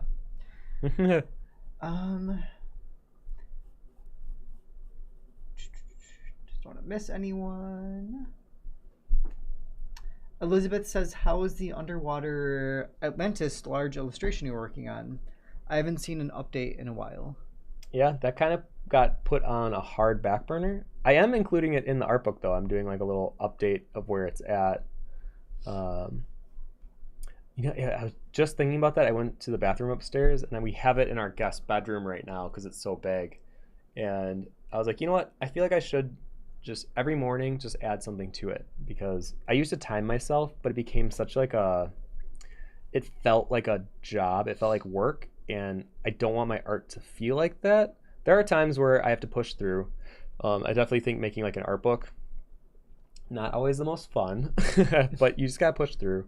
But with that piece, I don't want it to feel like I have to push through. Instead, I want it to feel like a showcase of joy for like my love of nautical underwater things and like mermaid utopia.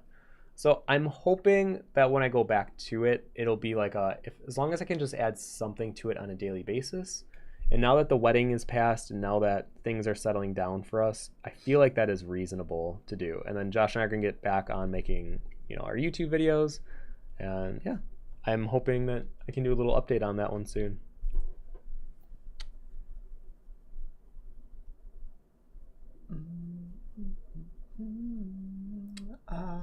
Tigel says, being used to creating art books by now, what's your process of collecting your art? Do you scan a piece right after it's finished and then put it in a folder, ready to put it into the next book, or do you still scramble to collect them all at once, or collect them all once you start working on the next book? Do you have a neat system, or is it chaos? So now I'm much better. Every time I finish a drawing, basically I scan it right away. And that way I have a digital copy of it, and whenever the book process comes along, I can essentially just drag and drop things in. Usually I'll have to do some editing. I don't always edit the drawings after I scan them because there'll be like dust or cat hair, and as you know, sometimes with scanning traditional work, the lighting might be a little off. You usually have to make it a bit darker, add the contrast back in. But yeah, much more organized. I mean, that's why I was so surprised when I found those lost drawings back in the 2018 era, because I was like, I don't even know how that happened. I mean, when you have as many drawings as you do, I feel like that's true. Yeah. I was very prolific in those years specifically. Like I didn't have any big project looming over my head, so I could just spend all my time just making small little drawings like this and then rendering them out to a place that I actually think they're, of a decent quality. I feel like you actually do get pretty organized with it now, because you have your little cases where you put them all, like it's organized by what you haven't scanned even, so you're getting better. I feel way better. Yeah, it was messy for a little bit, but I remember because like the originals even still sometimes we have like just boxes of them where it's just trying to figure out where they're that can get a little rough when we start bringing originals to shows, because then we move them out of the organized box that I have into like a convention box. So that's where it does get a little weird, but because I scan all of them now, it's not as much of a problem. Last Kickstarter we had a little scare too, because we had a box of all the originals for that Kickstarter. Oh yeah. And we put the box somewhere thinking this will be a nice safe spot, there's no like humidity. We forgot where we put the box of all the originals people got for the Kickstarter. So that was scary. It took us like a week to find it. Yeah, that was rough. Yeah, we had to go to con, remember, so like we were panicking because we were like, oh my god, where did we leave them? And then you have to go to this like out of state while you're also nervous about when we get home, hopefully we can find these. I just remember that was not fun. Yeah, that was kind of crazy. But now I feel like we're both maturing, getting older, being more responsible. Yeah, remembering all these things. Yeah.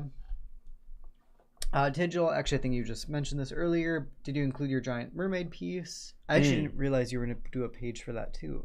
So it's going to be like, I think 2 pages. That? So I'm going to do one where it's like cropped showing kind of where it's at. And on the other side, I'm going to do like 6 close-up shots of like the detail. But how are you going to even like scan it? Are you going to use your like pictures and edit them in, or like? I've been asked this before too with like larger drawings. So what you have to do if you can't scan it, because this drawing's 5 feet tall. I don't know how you're gonna do that. You have to do it with a phone, or you have to do it with a camera, and you have to find neutral lit setting, or a neutral lit setting, where then you can set it up where you're trying to eliminate shadows of any kind. So obviously no harsh shadows, but you also want to lower the amount of gradation from a shadow as much as possible. So I'll probably have to bring it into the back room, take a bunch of lights, do it on a cloudy day, get a bunch of bounce lighting, and then take it from overhead. Oh God, I know. It'll be a bit much. Oh God. Okay. Yeah. Actually, what should I? Oh, I know what to draw.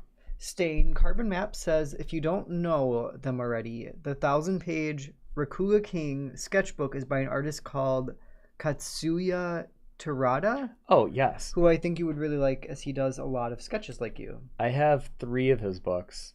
He's amazing. I actually have the one where he collaborated. It's called The Monkey King, I believe. And then I have his... That's not the Rakuga King, is it? I don't... It could be.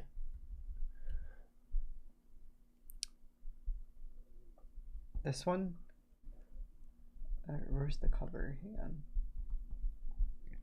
Not weird. They didn't take the picture of the cover. No, I do not have this one. No. I'll have to look into it because I love his style. Oh, yeah, he's this got a is great very... Well, it's all the line work and stuff. He does a nice mix of textured areas against like blank open areas, which is always very fun to see. Oh, Felix did confirm it's a 2-seater van that still fits in a normal parking spot, has been maximum storage in the back. Tanya, van life. Kendra says, couldn't agree more. Doing art just to spill your heart and her thought is so important and gives the art so much more life. I mean, I'd like to believe so, yeah. And I mean, there's nothing wrong with fan art either. I think sometimes fan arts get like a bad rep. I know I saw on Instagram there was like this big debate because apparently more representatives are going to cons in the States to cease and desist artists from selling like copyright stuff. And there's this big debate on like blah, blah, blah, blah, and fan artists, blah, blah. And the more I thought about it, I was like, you know, and I was talking to my other friend, Sean Price, Art of Price on Instagram, because he wants to dabble with some Elden Ring fan art, and he's really big into like the nostalgia side of art right now, so he wants to like tap into that. And he like was feeling guilty. I'm like, you know, if kind of going back to the decision making thing, if you're compelled to draw and you have like good intentions and you actually do love it, then what, like, who cares what other people think? And yeah, there might be some legal issues if you're trying to sell it, but if it's more just because you want to draw it and, you know, share your love for the property, like, absolutely go for it. And plus, if you're drawing, it helps you get better in general. Like, I'm a big believer in as long as you're drawing, you're improving. I think there's ways to like improve faster for sure. I think if you're more like critically analyzing what you're doing and trying to make adjustments, that will definitely be faster. Because you know, sometimes you look at an artist and they kind of just rinse, wash, repeat the same thing, and they're not really growing too much. They might not need to, and you can't dictate what their growth looks like. You know, if they don't want to, you know, be in that cycle of growth, they're not gonna force it just to like appease people who like boo-hoo on where they're at. Are you drawing a little unicorn? I feel like, you know, whenever I draw creatures though, I feel like I should have reference, because when I do it blind, they definitely look bizarre. Which I usually like to play with the bizarreness of it all, but sometimes I'm like, yeah, this looks like someone doesn't know how to draw creatures. So it ends up looking like this weird dark fantasy style looking thing, which I don't hate. Which is fun though. I feel like it's good to do that once in a while. Well, then, like you say, that it makes it more loose and you have more fun with it than it. I know, like, we have a Discord community, and there's a link below to it, and we try to do like monthly challenges, and this month is a unicorn one. And I think the reason I was not participating initially was because I knew I'd have to draw a horse or like something along the horse line. I know I don't have to, but I wanted to draw a horse. And I think because I don't draw horses that often, I just didn't want to, you know, just work off a reference, because it sometimes kills the creative spirit for me, where sometimes when I do it like this though, it will look crazy. So yeah, are you looking at a horse right now? They just have very weird faces. They have, their whole body is weird. Like they have a very thick body and then like toothpick legs. And the legs themselves are really bumpy and bony.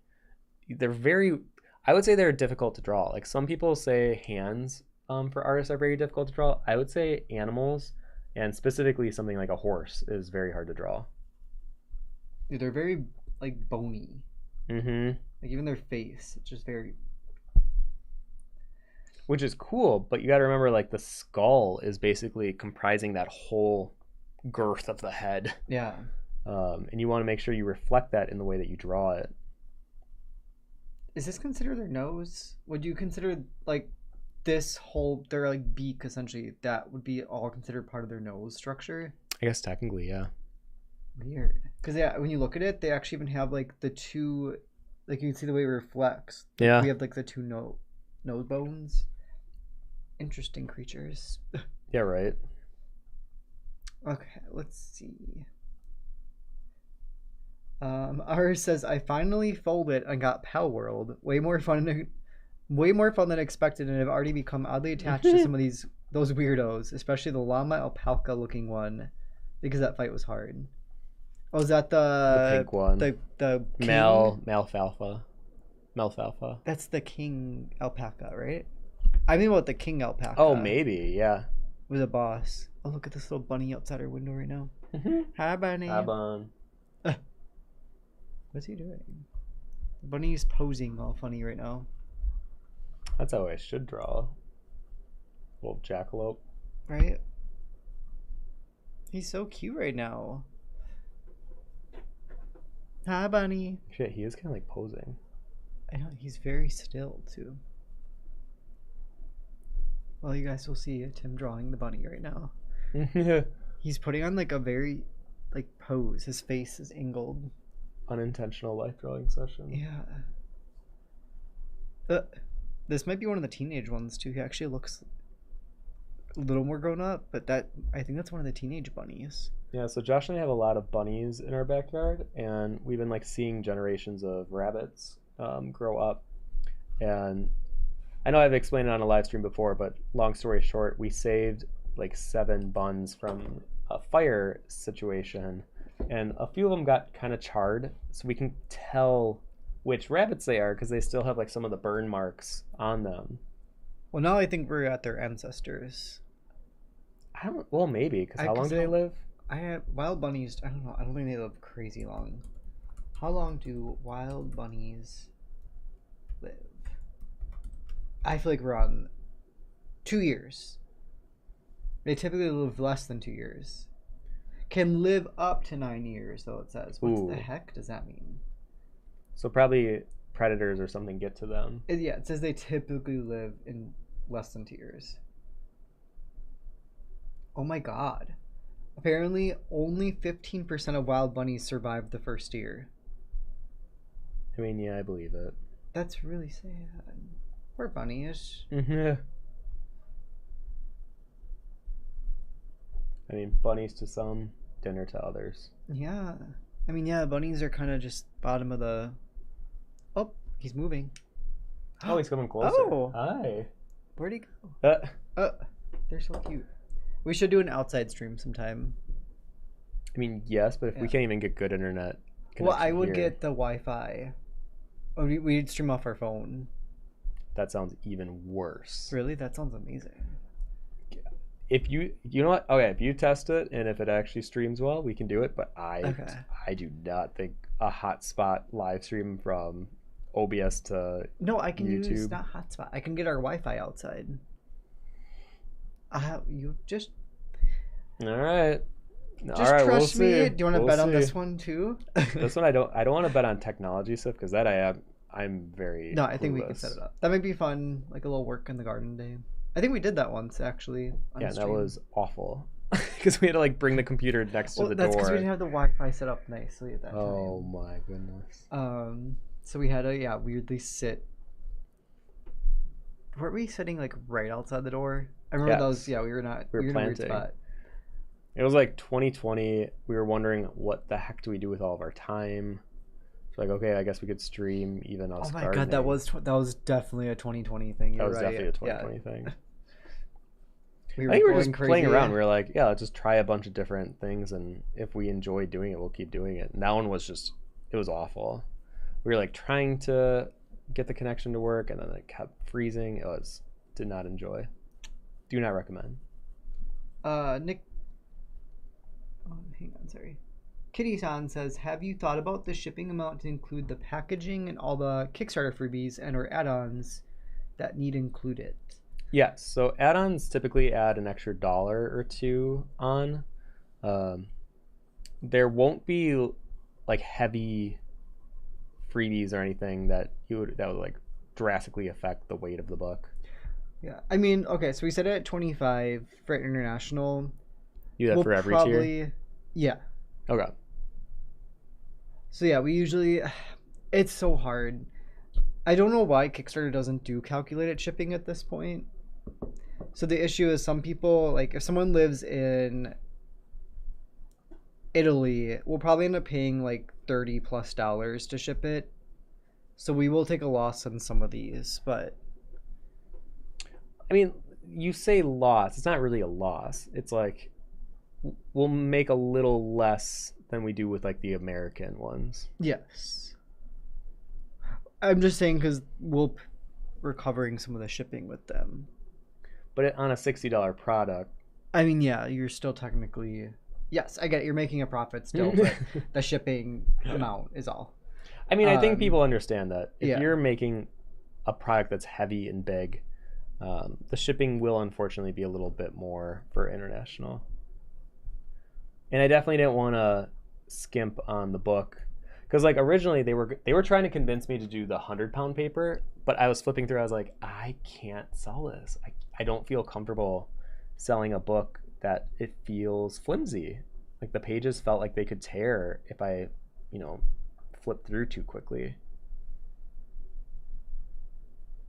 And I think that's something else. If not even just an artist, but if you're someone who sells something to people will start to associate the quality of your products with everything you do moving forward.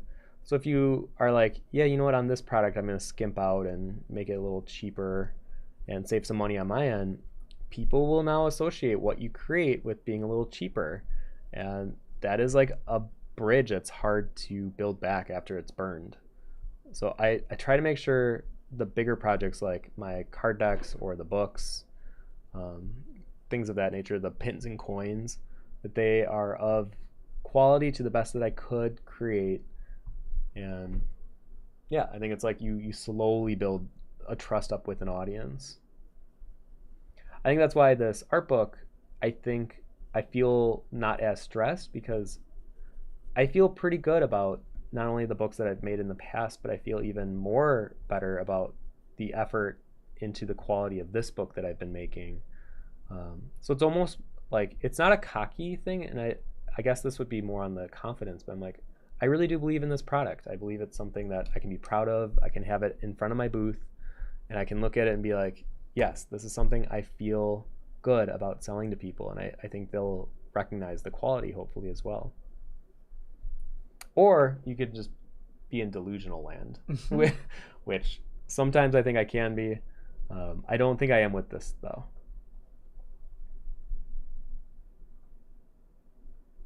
Okay. Some eyelashes. Any comments you gotta catch up on? Oh, you're doing the shipping. I'm just double checking the amounts really quick right now. Also make sure we're not going too low either. Something for 5 ounces. Okay, so if the book is going to be 6 pounds, like you're thinking, I just want to make sure. Oh yeah, actually, I'm kind of curious too. So Josh is on Germany, a manual shipping website right now, and you can type in the weight and everything to kind of give you an estimate. This is someone's random order I'm using right now, but I put a 6 pound into Germany. Oh God. It's saying for shipping that 6 pounds. It's that. Whew. So it looks like it's like $50. If I cheese it a little bit and say it's 5 pounds, what are they going to say to me? Same thing, pretty much. Okay. Did you do the size of the book, or is that just weight? It doesn't really. Yeah, the packaging, honestly. One thing I've learned shipping is the package dimensions don't matter that much. I put them in, but they really price it by the weight. Oh, then we really should make it 30. If shipping's actually $50 to $58. That's just Germany too. Like Australia is probably gonna be Actually, it's a good thing you check this then. like Australia always is a lot. So yeah, we'll do that. Okay. Yeah, sorry to those who are watching live realizing that we're increasing it. But I mean, if it really is $50 to $60 to ship on our end, well, we'll take some of the hit for you guys, but we can't take the entire hit. I got to make some money so I can actually order the books from Tiger Press. I always feel so bad too because I know I have a lot of European followers, but things shipping wise, it's horrible. Yeah, it keeps going up right now too. Is the part that's just been rough. I think the good news though is Josh and I are planning on going to a European convention next year, Dakumi. It's one that a lot of our Discord people have been enjoying. I know Felix had a booth this year. I believe other artists from the Discord are hoping to also go with a booth. And they have convinced Josh and I to travel across the pond and try it out for ourselves. So if you're in Europe, there's a good chance if you don't want to pay for the shipping of this book, we'll probably bring a box or two to that convention next June. If we get in. I don't want to assume that we'll get in, but it sounds like as long as you can pay the booth for the exhibitors, you can have a booth.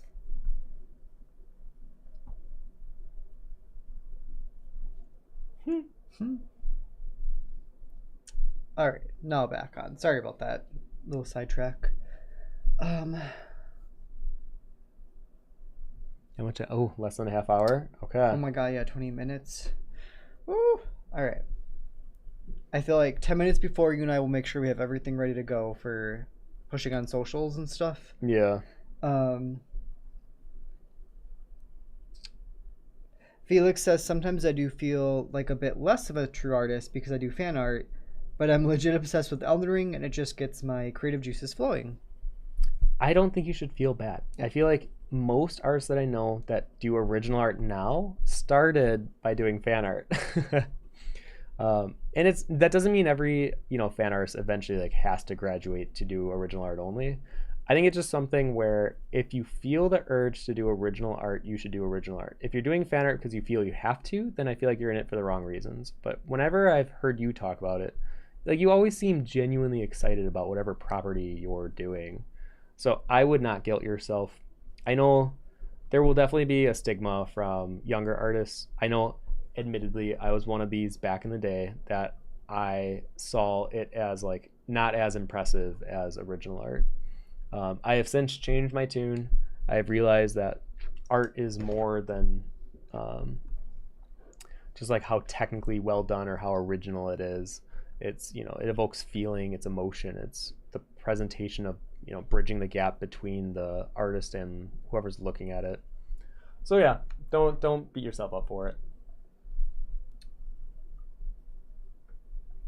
Oh, and actually I should tell now that, so knowing that Felix is here too, I talked to Dustin and Sang last night, so Inkwell Illustrations, and he sounded very interested in also joining us for Dakumi next year. So wait, I didn't know that too. I know, I forgot to tell you. Oh my god, yeah. So yeah, we'll probably travel together then. They'll probably come here first, and then we'll all fly out from Chicago or something. Yeah. That'll be so exciting though. I've not been in Europe for a really long time.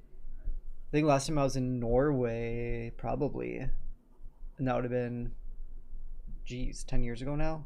It's been a while. Yeah. I'm trying to think where I was at. I was in Germany with my dad. Like, that was probably before Norway. So yeah, it's been a long time.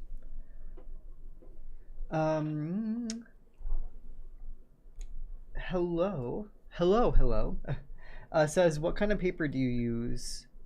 Like GSM Paperweight and brand. So I always work with Strathmore Mixed Media. This is the page. I used to only work in 9x12. And actually, this is the reason why my new sketchbook is 9x12, because it literally represented the same size of my sketchbooks. But lately, I've been doing 11 by 14 just because it's bigger. I can draw bigger if I want to, like I have the option, where sometimes I felt restricted by using a smaller paper size. The other thing, actually, I forgot I was going to show this too. I picked up this pad of Duralar. I was at the workshop in June, and this paper is crazy. So it's like semi-transparent, but what's cool about it is, like, let's say you draw on it. Before, if I was working on like this paper, if I draw something pretty dark, if I go to try to erase it, like you'll still see the remnants of it, where Duralar is crazy because you can almost take it basically to It never was there. like never there, which is crazy. You know, where like this, even if I scrub it, like you'll still see the ghost of the drawing underneath. And that's why I didn't work with HB for a while, because of this reason specifically. So oh, you know what? I wanted to draw on this today. I forgot. This is really interesting because if you do a darker area and you're like, oh, you know what? I want to take it back to the paper, or if you want to do highlights, and you can just bring in your eraser and literally it like just brings it back to neutral, which is crazy. I feel like I can't stress enough as a traditional artist, being able to take away an HB pencil completely is crazy. Oh, Lynn, thank you so much for subscribing. Thank you. So yeah, I definitely want to do some kind of a drawing on this in the future. Me and my old roommate Gawky, we did a drawing at the workshop on it, and it was very interesting working with. The only thing that is different, that is kind of a negative, is you can't shade as well because there's no tooth to the paper. There's no like texture. Where here, if you like turn the paper sideways, you can create that nice texture on the paper. You can't really do that with the Duralar. So instead you have to like individually create hatch marks to create texture. It's very interesting.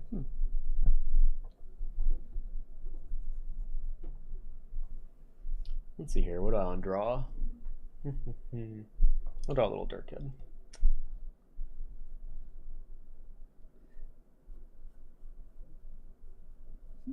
All right. Kitty-san says, do you have a favorite pencil, brand, style, and how many do you go through?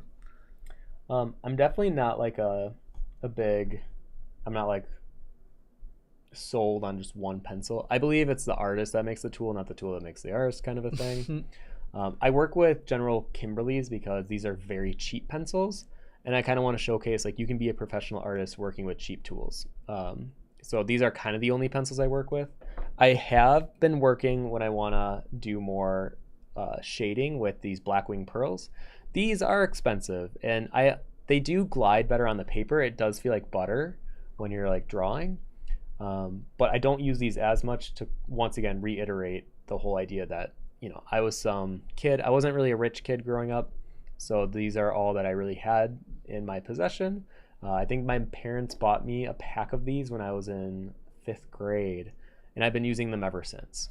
I will say though, I am more specific with erasers, so don't mind the cat marks. Oh my god, I know Casper will chew my things.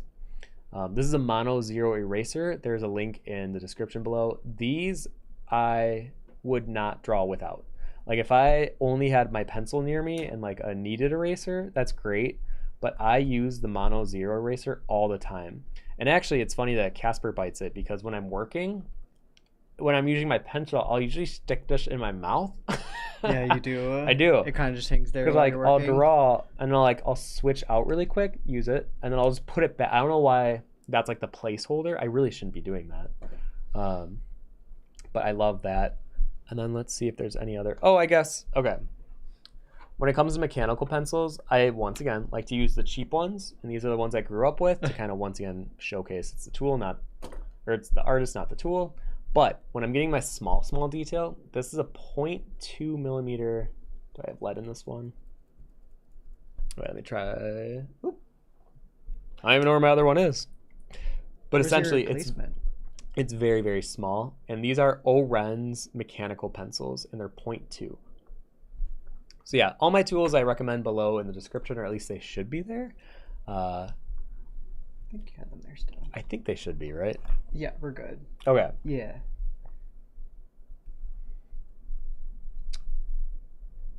Yeah, I'm gonna draw a little dirt kid. Okay. Barbara says, have you ever wanted to include a step-by-step work process in your books, or some kind of tutorial within a themed sketchbook? Well, I can see how much more work that will be. So I don't want to spoil a surprise. It's not really even that big of a surprise, but in the back of this book, I am including 10 pages of tutorial stuff. But I'm not going to like announce it anywhere. It's going to be like a fun little surprise when people get the book. I guess not for you guys now. Surprise, Rueden. Surprise. Sorry. I think eventually, like when I'm older and don't want to travel as much to cons, I would like to do like a how to draw series on YouTube. It with time and everything, I feel more, I respond more to the idea of like finishing the tarot or doing a book or something, where if I was to do tutorial stuff, I feel like that would dominate my time and effort. And if I'm not fully feeling it, I feel like that will reflect in the quality of the tutorial, which I don't want. So I'm like, if I'm not super hyped about it in the moment, I'm not going to do it. Barbara says, as someone who admires your drawing skills, it's actually a bit of a relief to know that you also struggle with subjects like horses. Digital's horse workshop was hard for everyone. I feel like I sometimes get put on a pedestal because of the Instagram following and whatnot. But like, I am just like all of you guys. I think the only difference maybe is like if I'm older, I might have more experience or more quantity under my belt. So like, yeah, there's certain things that I guess I can just kind of freehand and be more comfortable with. But like, there's a lot that I'm not comfortable with. And like animals, I don't draw animals that often. So when I do need reference, and I need quite a few references, because otherwise you get something that kind of looks crazy. I think the most fun challenge, and whenever we have the artists over to come visit, I would love to do a blind animal drawing challenge. And literally it has to be like completely blind, where we'll take suggestions from the chat, and that way it wasn't like composed. I mean, yeah. Because I remember one time my friends and I, we tried to draw a giraffe without reference. If you ever want to challenge yourself or like feel humbled, try to draw a giraffe without reference. Very difficult. Very, very difficult. Also, what flowers? They kind of like horse faces, but then just the necks throw it all off. No, Google giraffe. They have like a really like sharp bony face too. Actually, wait. You know what? But wait. Don't Google. Yeah. Before you do it, do you want to try your hand at drawing a giraffe? I can't draw, so they're making me do a giraffe. I just know the shape. It's like snout, and it kind of goes in. Here, wait. Okay, we each get 5 minutes. We both have to draw a giraffe without reference. We can't prove it to you guys, but I promise none of our screens in front of us have a giraffe. Okay, let's see here. Oop, what the heck? Oh yeah, don't use... That one's weird. Here, use a normal pencil. Okay, thank you. Oh yeah, and just focus on the head of the giraffe. Okay, I know they have these. Yeah, speaking of getting humbled really quick, this is going to make me look... People are going to be like, well, I don't really want the art book anymore, actually. I saw you try to draw a giraffe that one time.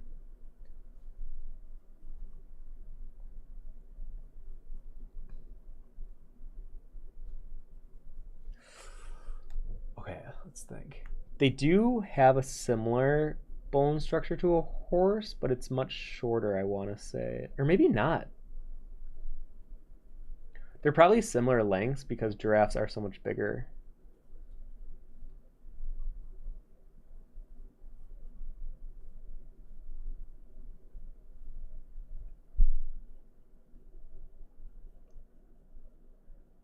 Oh gosh. Don't look. I want to say they have hair, I think.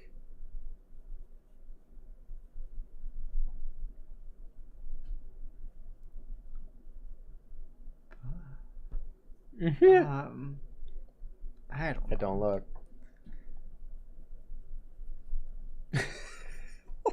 Oh no, mine's starting to look crazy. Ah.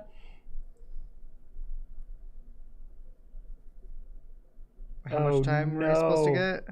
Oh, we have like 3 more minutes. Oh no. Oh my god, I actually think he's kind of cute. Hang on. I'm just giving him little spots now. Although these spots kind of make him look diseased. Hang on. Okay, I'm not doing a great job with the spots. He looks like he has a skin condition, but I know they have it's big black getting out. tongues. I do remember that. Oh, you looking? Oh, you didn't look. Yeah, I'm done. I feel good with my little guy. All right, then hold on. Let me He's add. cute. Nope. I You're done. think their spots are more blocky. I want to say, and I don't think it's under their neck as much. And I want to say their eyes are more dark, and they have like big long eyelashes.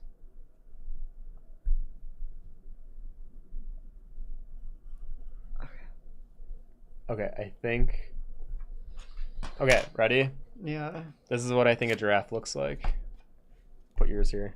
Oh, it's cute. Oh, your giraffe's really cute. Oh. There's my little giraffe. Okay, can we actually see what a giraffe looks like? Oh, you remembered. Okay. I forgot that giraffes kind of have these weird horns. Yeah, they get the little horns. So I remember They're the first time I cute. tried to draw a giraffe blind, I forgot about the nubs. And it looked like a donkey. Because I forgot about it. It looked like a donkey with Well, let me square spots. Hang on. Yeah, just type in giraffe. Giraffe. Oh, their face is more like... Wow. Oh, they have a bump in the middle of their... Oh yeah, they're definitely So less it's more like horsey that. than I thought. Actually, it's like,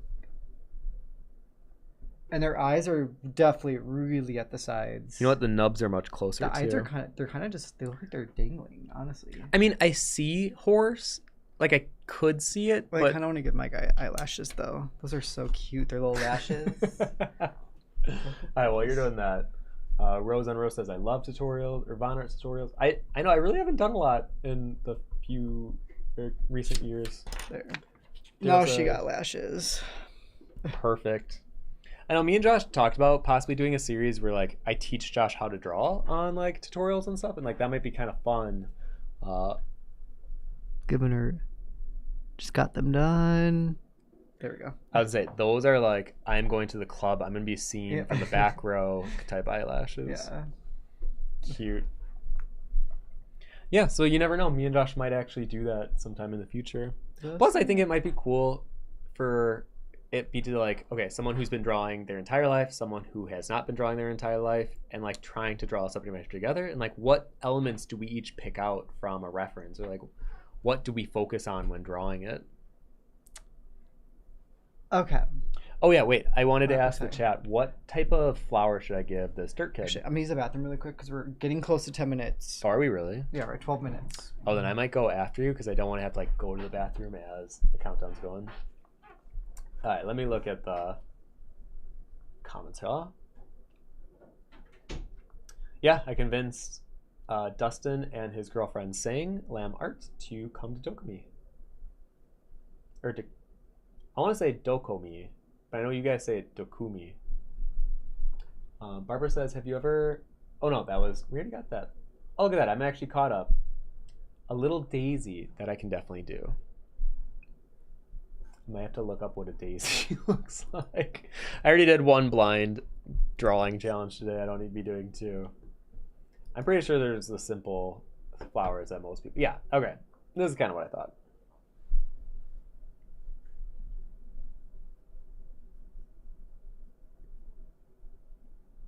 Oh, I should just draw him like a dirt kid as a fun little giveaway drawing. You know what? Maybe I'll do that in like a week or two. I'll do a live stream where I'll draw like 3 dirt kids based on suggestions from you guys, and then make them little giveaway drawings to celebrate the Kickstarter launch. I'm in a very giveaway type mood. Actually, though, we found out from our last giveaway, we spent like $400 shipping everything. I'm like, okay, we need to like cool it a little bit with the giveaway stuff. Maybe not 20 in 1 month. Like we should keep it a little lower. Barbara recommended a daisy for the flower. Oh wait, actually, let me go to the bathroom then now too. Okay. I need to remove off. Oh, that's right. I guess it's Josh's stream for the next minute. All right. Take on over. Right. How much chaos can I cause? Tidge will bring the whole twink army to. I mean, I'm excited for the con, actually. I feel like we can all go get dinner together. Guys, imagine that if we got like a big group and we went to get dinner, got to hang out at the con. Takomi. Let me look at this Takomi con. Because I'm guessing there's like a bunch of stuff you can do there too in like the city.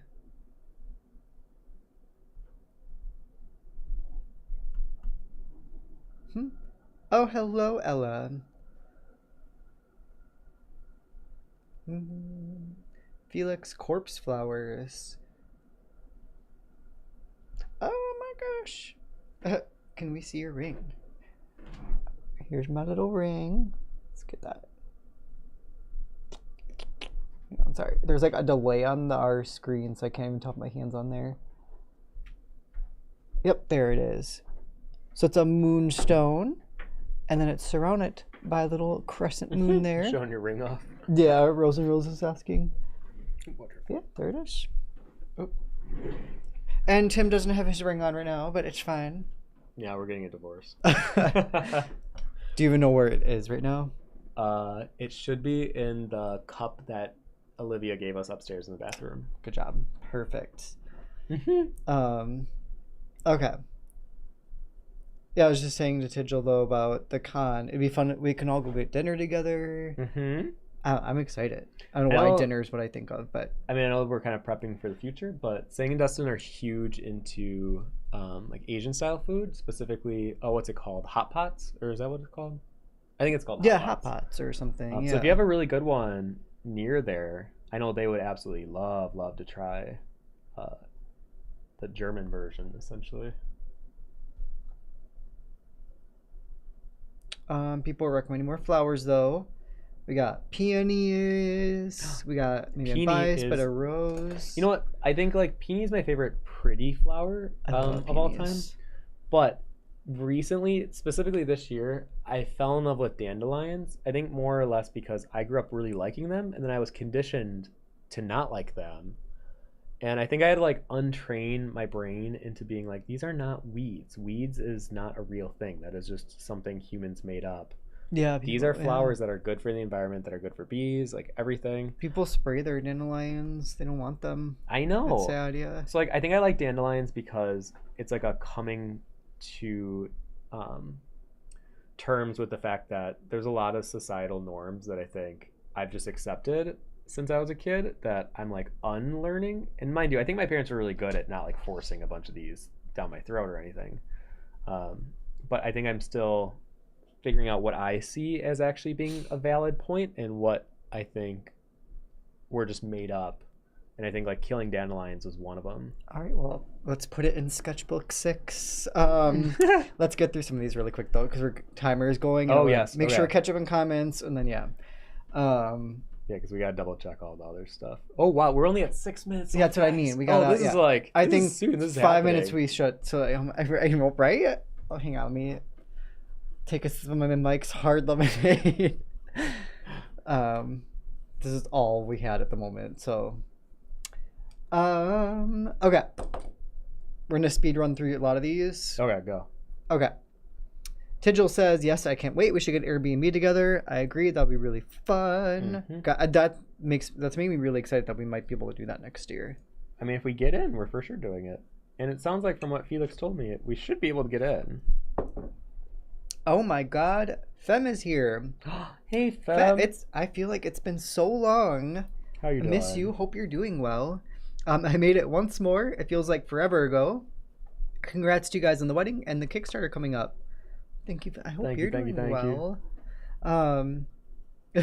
Iris, Josh, can we please enable each other's blind box obsession? I need someone who gets it. Oh, of course. Actually, I just got for the wedding, one of our friends got me a whole set. I'll have to put the picture on Discord. It's like my favorite set though, so I'm happy I just got all of them. It was a little excessive. No, it was the best wedding present I could have ever gotten. Felix says, don't underestimate how busy and long the days are. Friday is probably the best option for group dinner. Oh yeah, we're good with long busy days at cons at this point. I was like, we're used to it. And you gotta remember, I used to go clubbing after cons, so like I'm okay with a little external interaction socially after. Yeah, the accepted cons are, it's just one weekend. It's gonna be really long night or late nights, early mornings, long work days, and then staying up late again. I don't know. I just run off energy drinks basically. No, you do not. Yes, I do. I would say for a while you were into the meal, but you don't do energy drinks. I do. Really. I have one right now even. I have my little Lonnie. What? I have You're doing a Lonnie and a Mike's Hard. You know, whatever. It's a tough job, okay? Wow. All right, 4 minutes, 30 seconds. There's a little Tokyo. Shortly. There's a little Tokyo in the city that we're going to. That'll be it for the con. Barbara says. That'd be great. Hot pot would be possible. I'll get an Airbnb. Okay. Disneyland Paris. Oh my god. I've heard good things about the Disneyland. I loved it. I went once and it was so good. You went to Disneyland Paris? Yes. My family were Disney people. So yeah, when we visited Paris, we went to Disneyland. Oh my gosh. I can't remember what castle. Isn't it based off of Sleeping Beauty's castle? I'm pretty sure. That makes sense because that was in France. Yeah. Or wait, no, that's Belle. Beauty and the Beast is in France. It wasn't the Beauty and the Beast castle. I'm pretty sure it was Sleeping Beauty castle is Disneyland Paris. Correct me on that. We're at 3 minutes, 30 seconds, Timothy. All right. Make sure you got your socials ready. You have everything ready on the screen. Hold on. Okay. Careful. I know I'm getting a little anxious. I was like, you're getting more anxious than I am. This isn't even your Kickstarter. Oh my god, I'm releasing my book. Oh my god. Oh my god. You're like extra gays coming out. Yeah, right. Oh my god. All right, let me switch over here. Hi everyone, this is it. Final 3 minutes. How are you not freaking out? Why am I the one that's like, oh my god? You know what's funny? Okay, I was talking to Dustin last night about this. Yeah. This is technically my 6th Kickstarter. It doesn't matter. You do one like it's still shock. I've only done like 4 of these now, right? It was the first book. No, you absolutely did not do the first book. No, not the first. It was the book 3. No, you only. I was here for book 3. No. Was I not? You did book 4 with me and the card deck. I swear to God. So this is your third for book 3. Thank you, everyone. No. I know I'm panicking, guys. Thank you. At least some people understand this right now. I'm like surprised how jittery you're getting about it. I'm like, what are you nervous about? 2 minutes, 15 seconds. I am very excited, but I think because it's my 6th one, it's more of like a comfortable excitement. I'm not like panic jitter excitement. I was gonna say, I think you're absorbing all of it for me, so I don't have to. If you are one of my Patreon backers, you are gonna be getting the link a minute technically earlier before I post it publicly. So actually in a minute from right now, the Patreon post is scheduled to post, but then literally it could potentially be chaos for a little bit. We'll see. My Instagram one's ready. Because I remember those early birds went quick, so we'll see how quickly those go. Do you want to be actually kind of funny though? Hitting goal, what is it, 48 minutes? The what? So Tigel's goal was 48 minutes. I'm going 47 for hitting goal. How funny would that be though if like on this live stream no one backs it and we're just here for like 10 minutes? Not a single one. Not a single backer. It's fine. They're like, well, Tim was cool in like the 2010s, but like we're like mid 2020s now. We should have, yeah. You know, honestly, all these people are ready for my book. I'm gonna make. So since it's Josh's book, can he sign my copy? I got you. Could you imagine? People all get their signed copies. Oh, this is it. See, we should have had the Oh final my countdown God. play. It's the final count. That I one. could play it off my laptop. I do it. Right? What are they gonna do?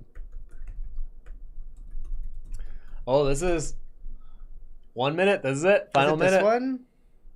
Yeah, you're up. But you have to skip. There's like a prologue part. Oh God! Wait, hang on. Wait, turn that off. This is 30 seconds. I gotta get this. Yeah, it's that part. All right, here we go. 30 seconds. I don't know if you could even hear that, but all right. I got the email ready.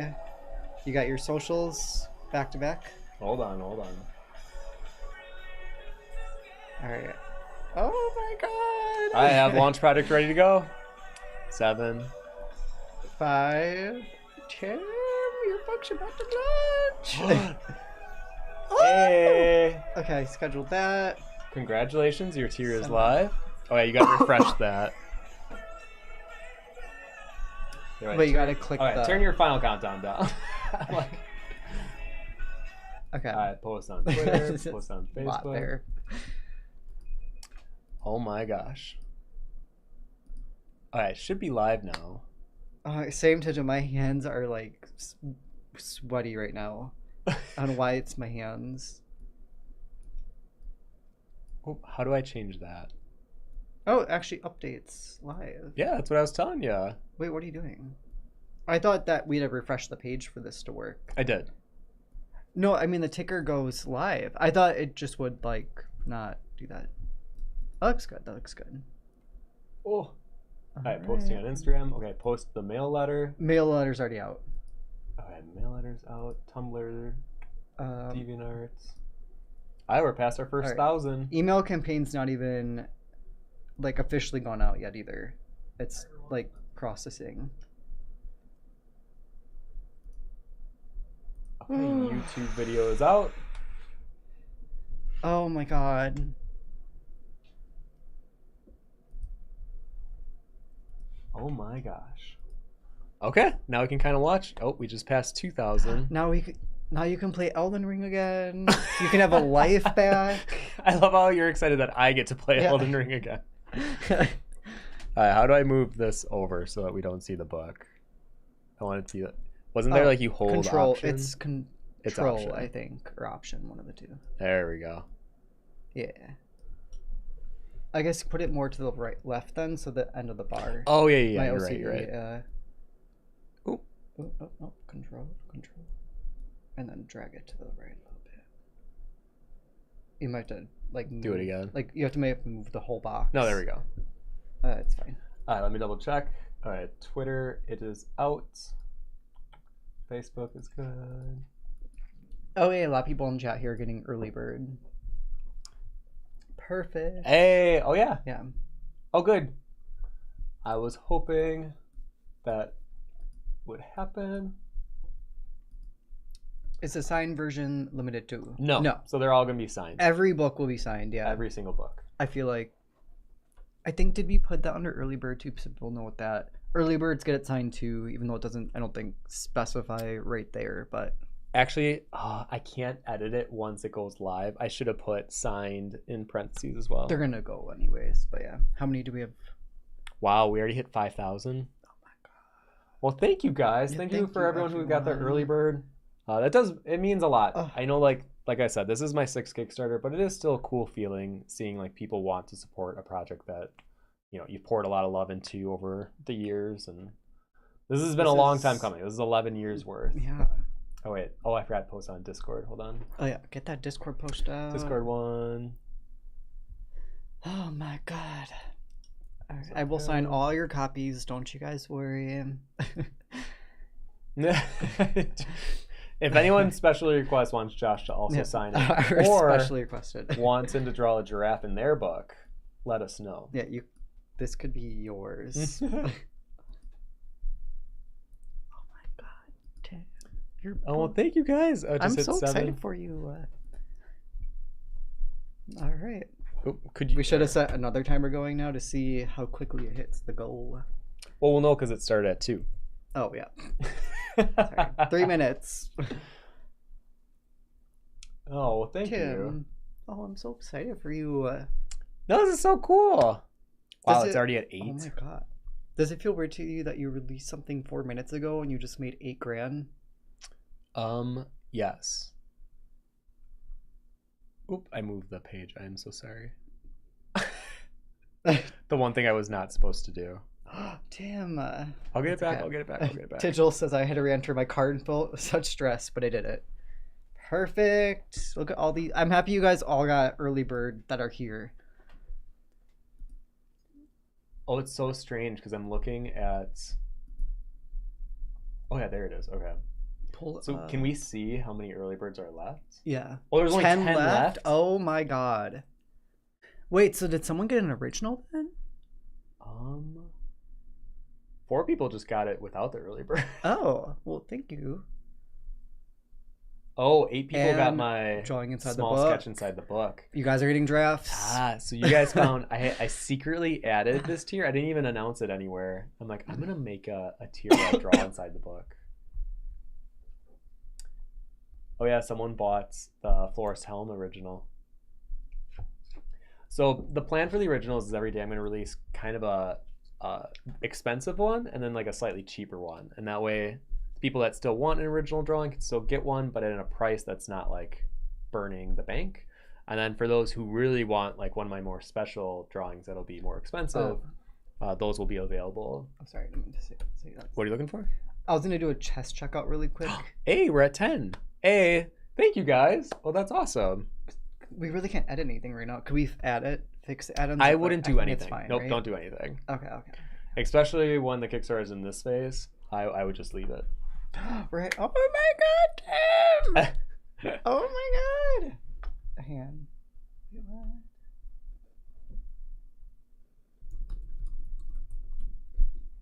Yeah, it's so strange. Wait a second. What? Oh. Okay, this is kind of cool. So this is my 6th Kickstarter. I have never gotten a Project We Love stamp on it, and we literally just got the email. Yeah, it looks like we're officially a Project We Love. Well, thank you, Kickstarter. That's really cool. So does that mean I'm featured on the art page? Or does anyone... Oh, it is! Look! When you go to art, I'm the first one now. Oh my god. Well, that's cool. Oh my gosh.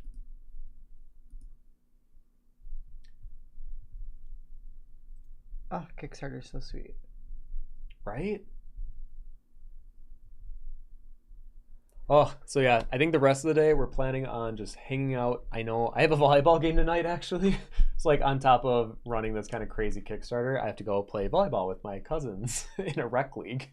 But we're probably going to go get Subway, and then I'm going to pull this up on the big screen in the front room, and I'm just going to draw and then watch this in the background. So I just want to thank you guys again, especially a lot of the people in the Discord. You know who you are. You have been supporting me for so long. I really do. Thank you. I mean, I wouldn't even be here without the support. Like, I don't have a full-time job. You guys allow me to have this be my full-time job, so thank you. And actually, I forgot to show earlier, for my little Patreon backers, I'm also going to show you a preview at the end of July. I know that I'm running this big Artbook Kickstarter, but all my Patreons are going to get my first Divinity coin, which is going to be like a yes/no style coin. Ta-da! I'll take pictures of it and share it in the actual Discord. I think in person, this filigree is so pretty in person. Yeah, all those little designs. It's hard to see on the camera right now, but it's very intricate. Well, it's kind of cool how like it's very obvious when you flip it if it's no or yes. Yeah. You know, and then it's only when you take the time to look at it up close do you see the fun little details. So yeah. All right, well, you know what? Hold on. Let me just fill in this dirt kid to end off the stream. I feel like I kind of left him half-baked here. Yeah. And keep an eye out, we're on Sketchbook 6 in a couple years. You'll get the giraffe. The exclusive draft drawings. Yeah, right. Look, and for every 10K, can we give another Josh sketch? I mean, we could add a cute little tier if it was like a little add-on for if like you wanted to draw one. Oh, I mean, it would be $5 more than the maybe original. If we see one of you guys come through with that, maybe I'll throw a little giraffe in there for you. Actually, yours will just be the... Oh, it'd be funny if like you just threw this. Imagine if you drew like 5 giraffes, kind of like 5 golden tickets like Wonka, and you just like randomly place them in 5 of the books. The golden giraffe. Whoever gets the posted giraffes. You know, I never thought of that idea before. Oh, wait, yeah. Stain Carbon Map says you should put the posted note giraffe in one of the books as a prize. Yeah. Already on it, yeah. Actually, I should think of like a fun little idea where we throw in golden tickets.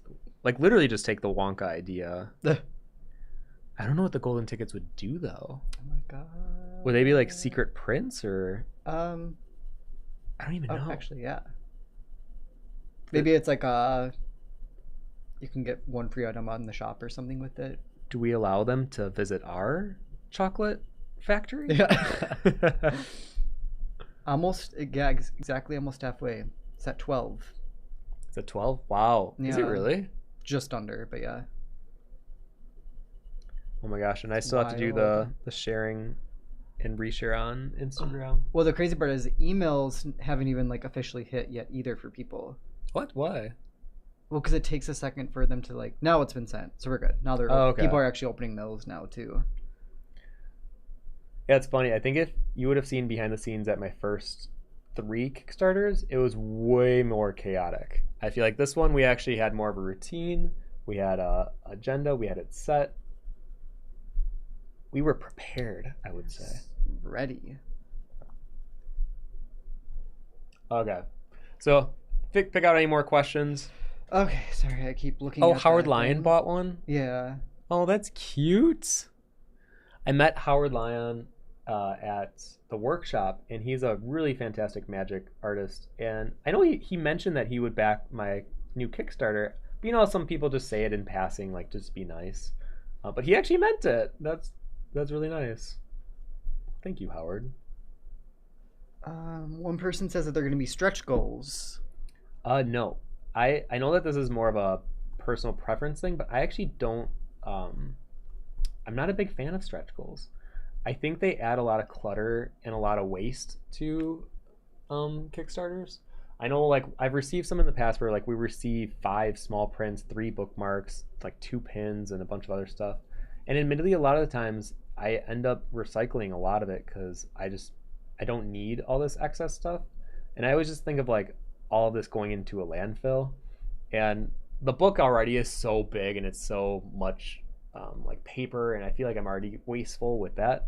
So there won't be stretch goals, but who knows? Maybe we will throw in like fun little surprises like little golden giraffe tickets, or I know with one of my Kickstarters I threw in a print with every order, not because it was like officially a stretch goal, but as like an extra thank you. I think like a fun little surprise can be better than one that's like expected. 52% funded. Hey, we're past halfway. Yeah. Hey. Well, thank you guys.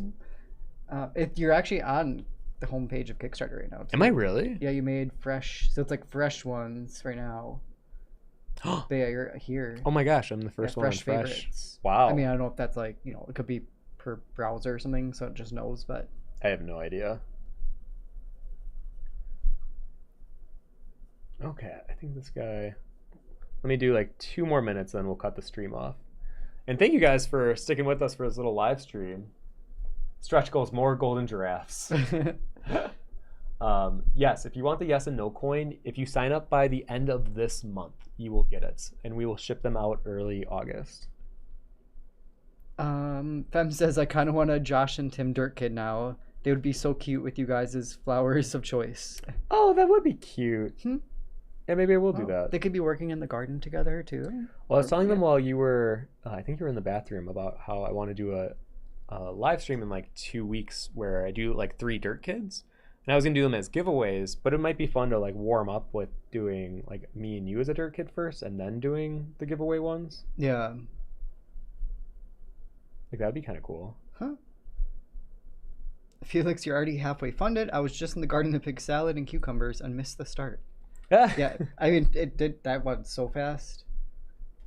Weird thing, you just remind me of something. I found out apparently you're supposed to eat an apple in the morning because apparently that helps you get energy and wake you up and blah blah blah. I just found out they recommend eating a cucumber before you go to bed. Why? I don't know the exact science behind it, and I probably shouldn't be saying this if I don't know exactly, but they say it helps keep you hydrated while you sleep, and it's like a good thing to like wind you down. Oh. Because it doesn't have sugar or things that would like keep you awake. Oh. I know, isn't that odd? So I was just thinking like, oh, we should buy some cucumbers and like test this out and see if we agree or disagree with this theory. I don't like cucumbers. What? I thought you didn't like pickles. I don't like pickles or cucumbers. Cucumbers are like nothing. They're like an alternate version of celery. You don't like really? No. No. Mm-mm. Interesting. Yeah. Yeah, that's why I never cook anything with cucumbers. I mean, I know you don't like pickles, but that's because of like the pickling process. I assumed you didn't like the vinegar or whatever is added to it. Someone can't find the link to your Kickstarter. What? Is it on my page? Yeah, I think they might just not understand how to pull it up.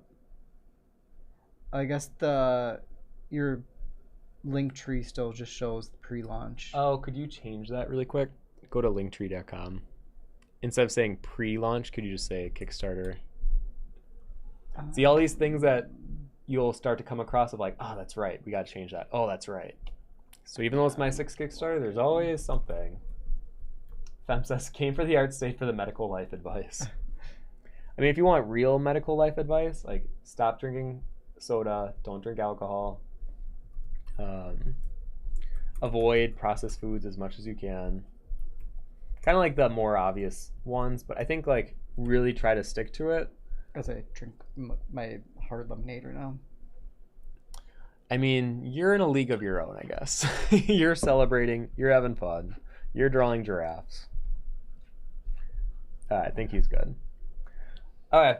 Well, I think then we're going to cut this live stream off. I think we're going to do what we used to do. We're going to celebrate. We're going to go to Subway. I think we're going to have a little sub. And then I'm going to watch this in the background and I'll draw. So once again, one final thank you for joining me for this Kickstarter launch. It is currently at, let me check. Oh, it just passed 14. That is a crazy launch out the gate. So thank you, thank you, thank you. And yeah, if you want to keep the conversation going, I'll post more on our community Discord. I'll definitely be sharing a lot on social media. And yeah, if you want one of my originals, I'll be releasing 2 every day. So you can check for that as well. All right. I think that's all I got. Josh, you want to say any goodbye? I feel like you guys are writing so much to them. But yeah, no, thank you. This was so much fun. Got little drafts made. Tim's little unicorn. And this was fun. Yeah, it was a fun little stream. I'm really excited for you. Oh, thank you, Josh. It's a great start. I'm very proud. All right. Well, take care, everyone. Love you so much. Until next time. Take care.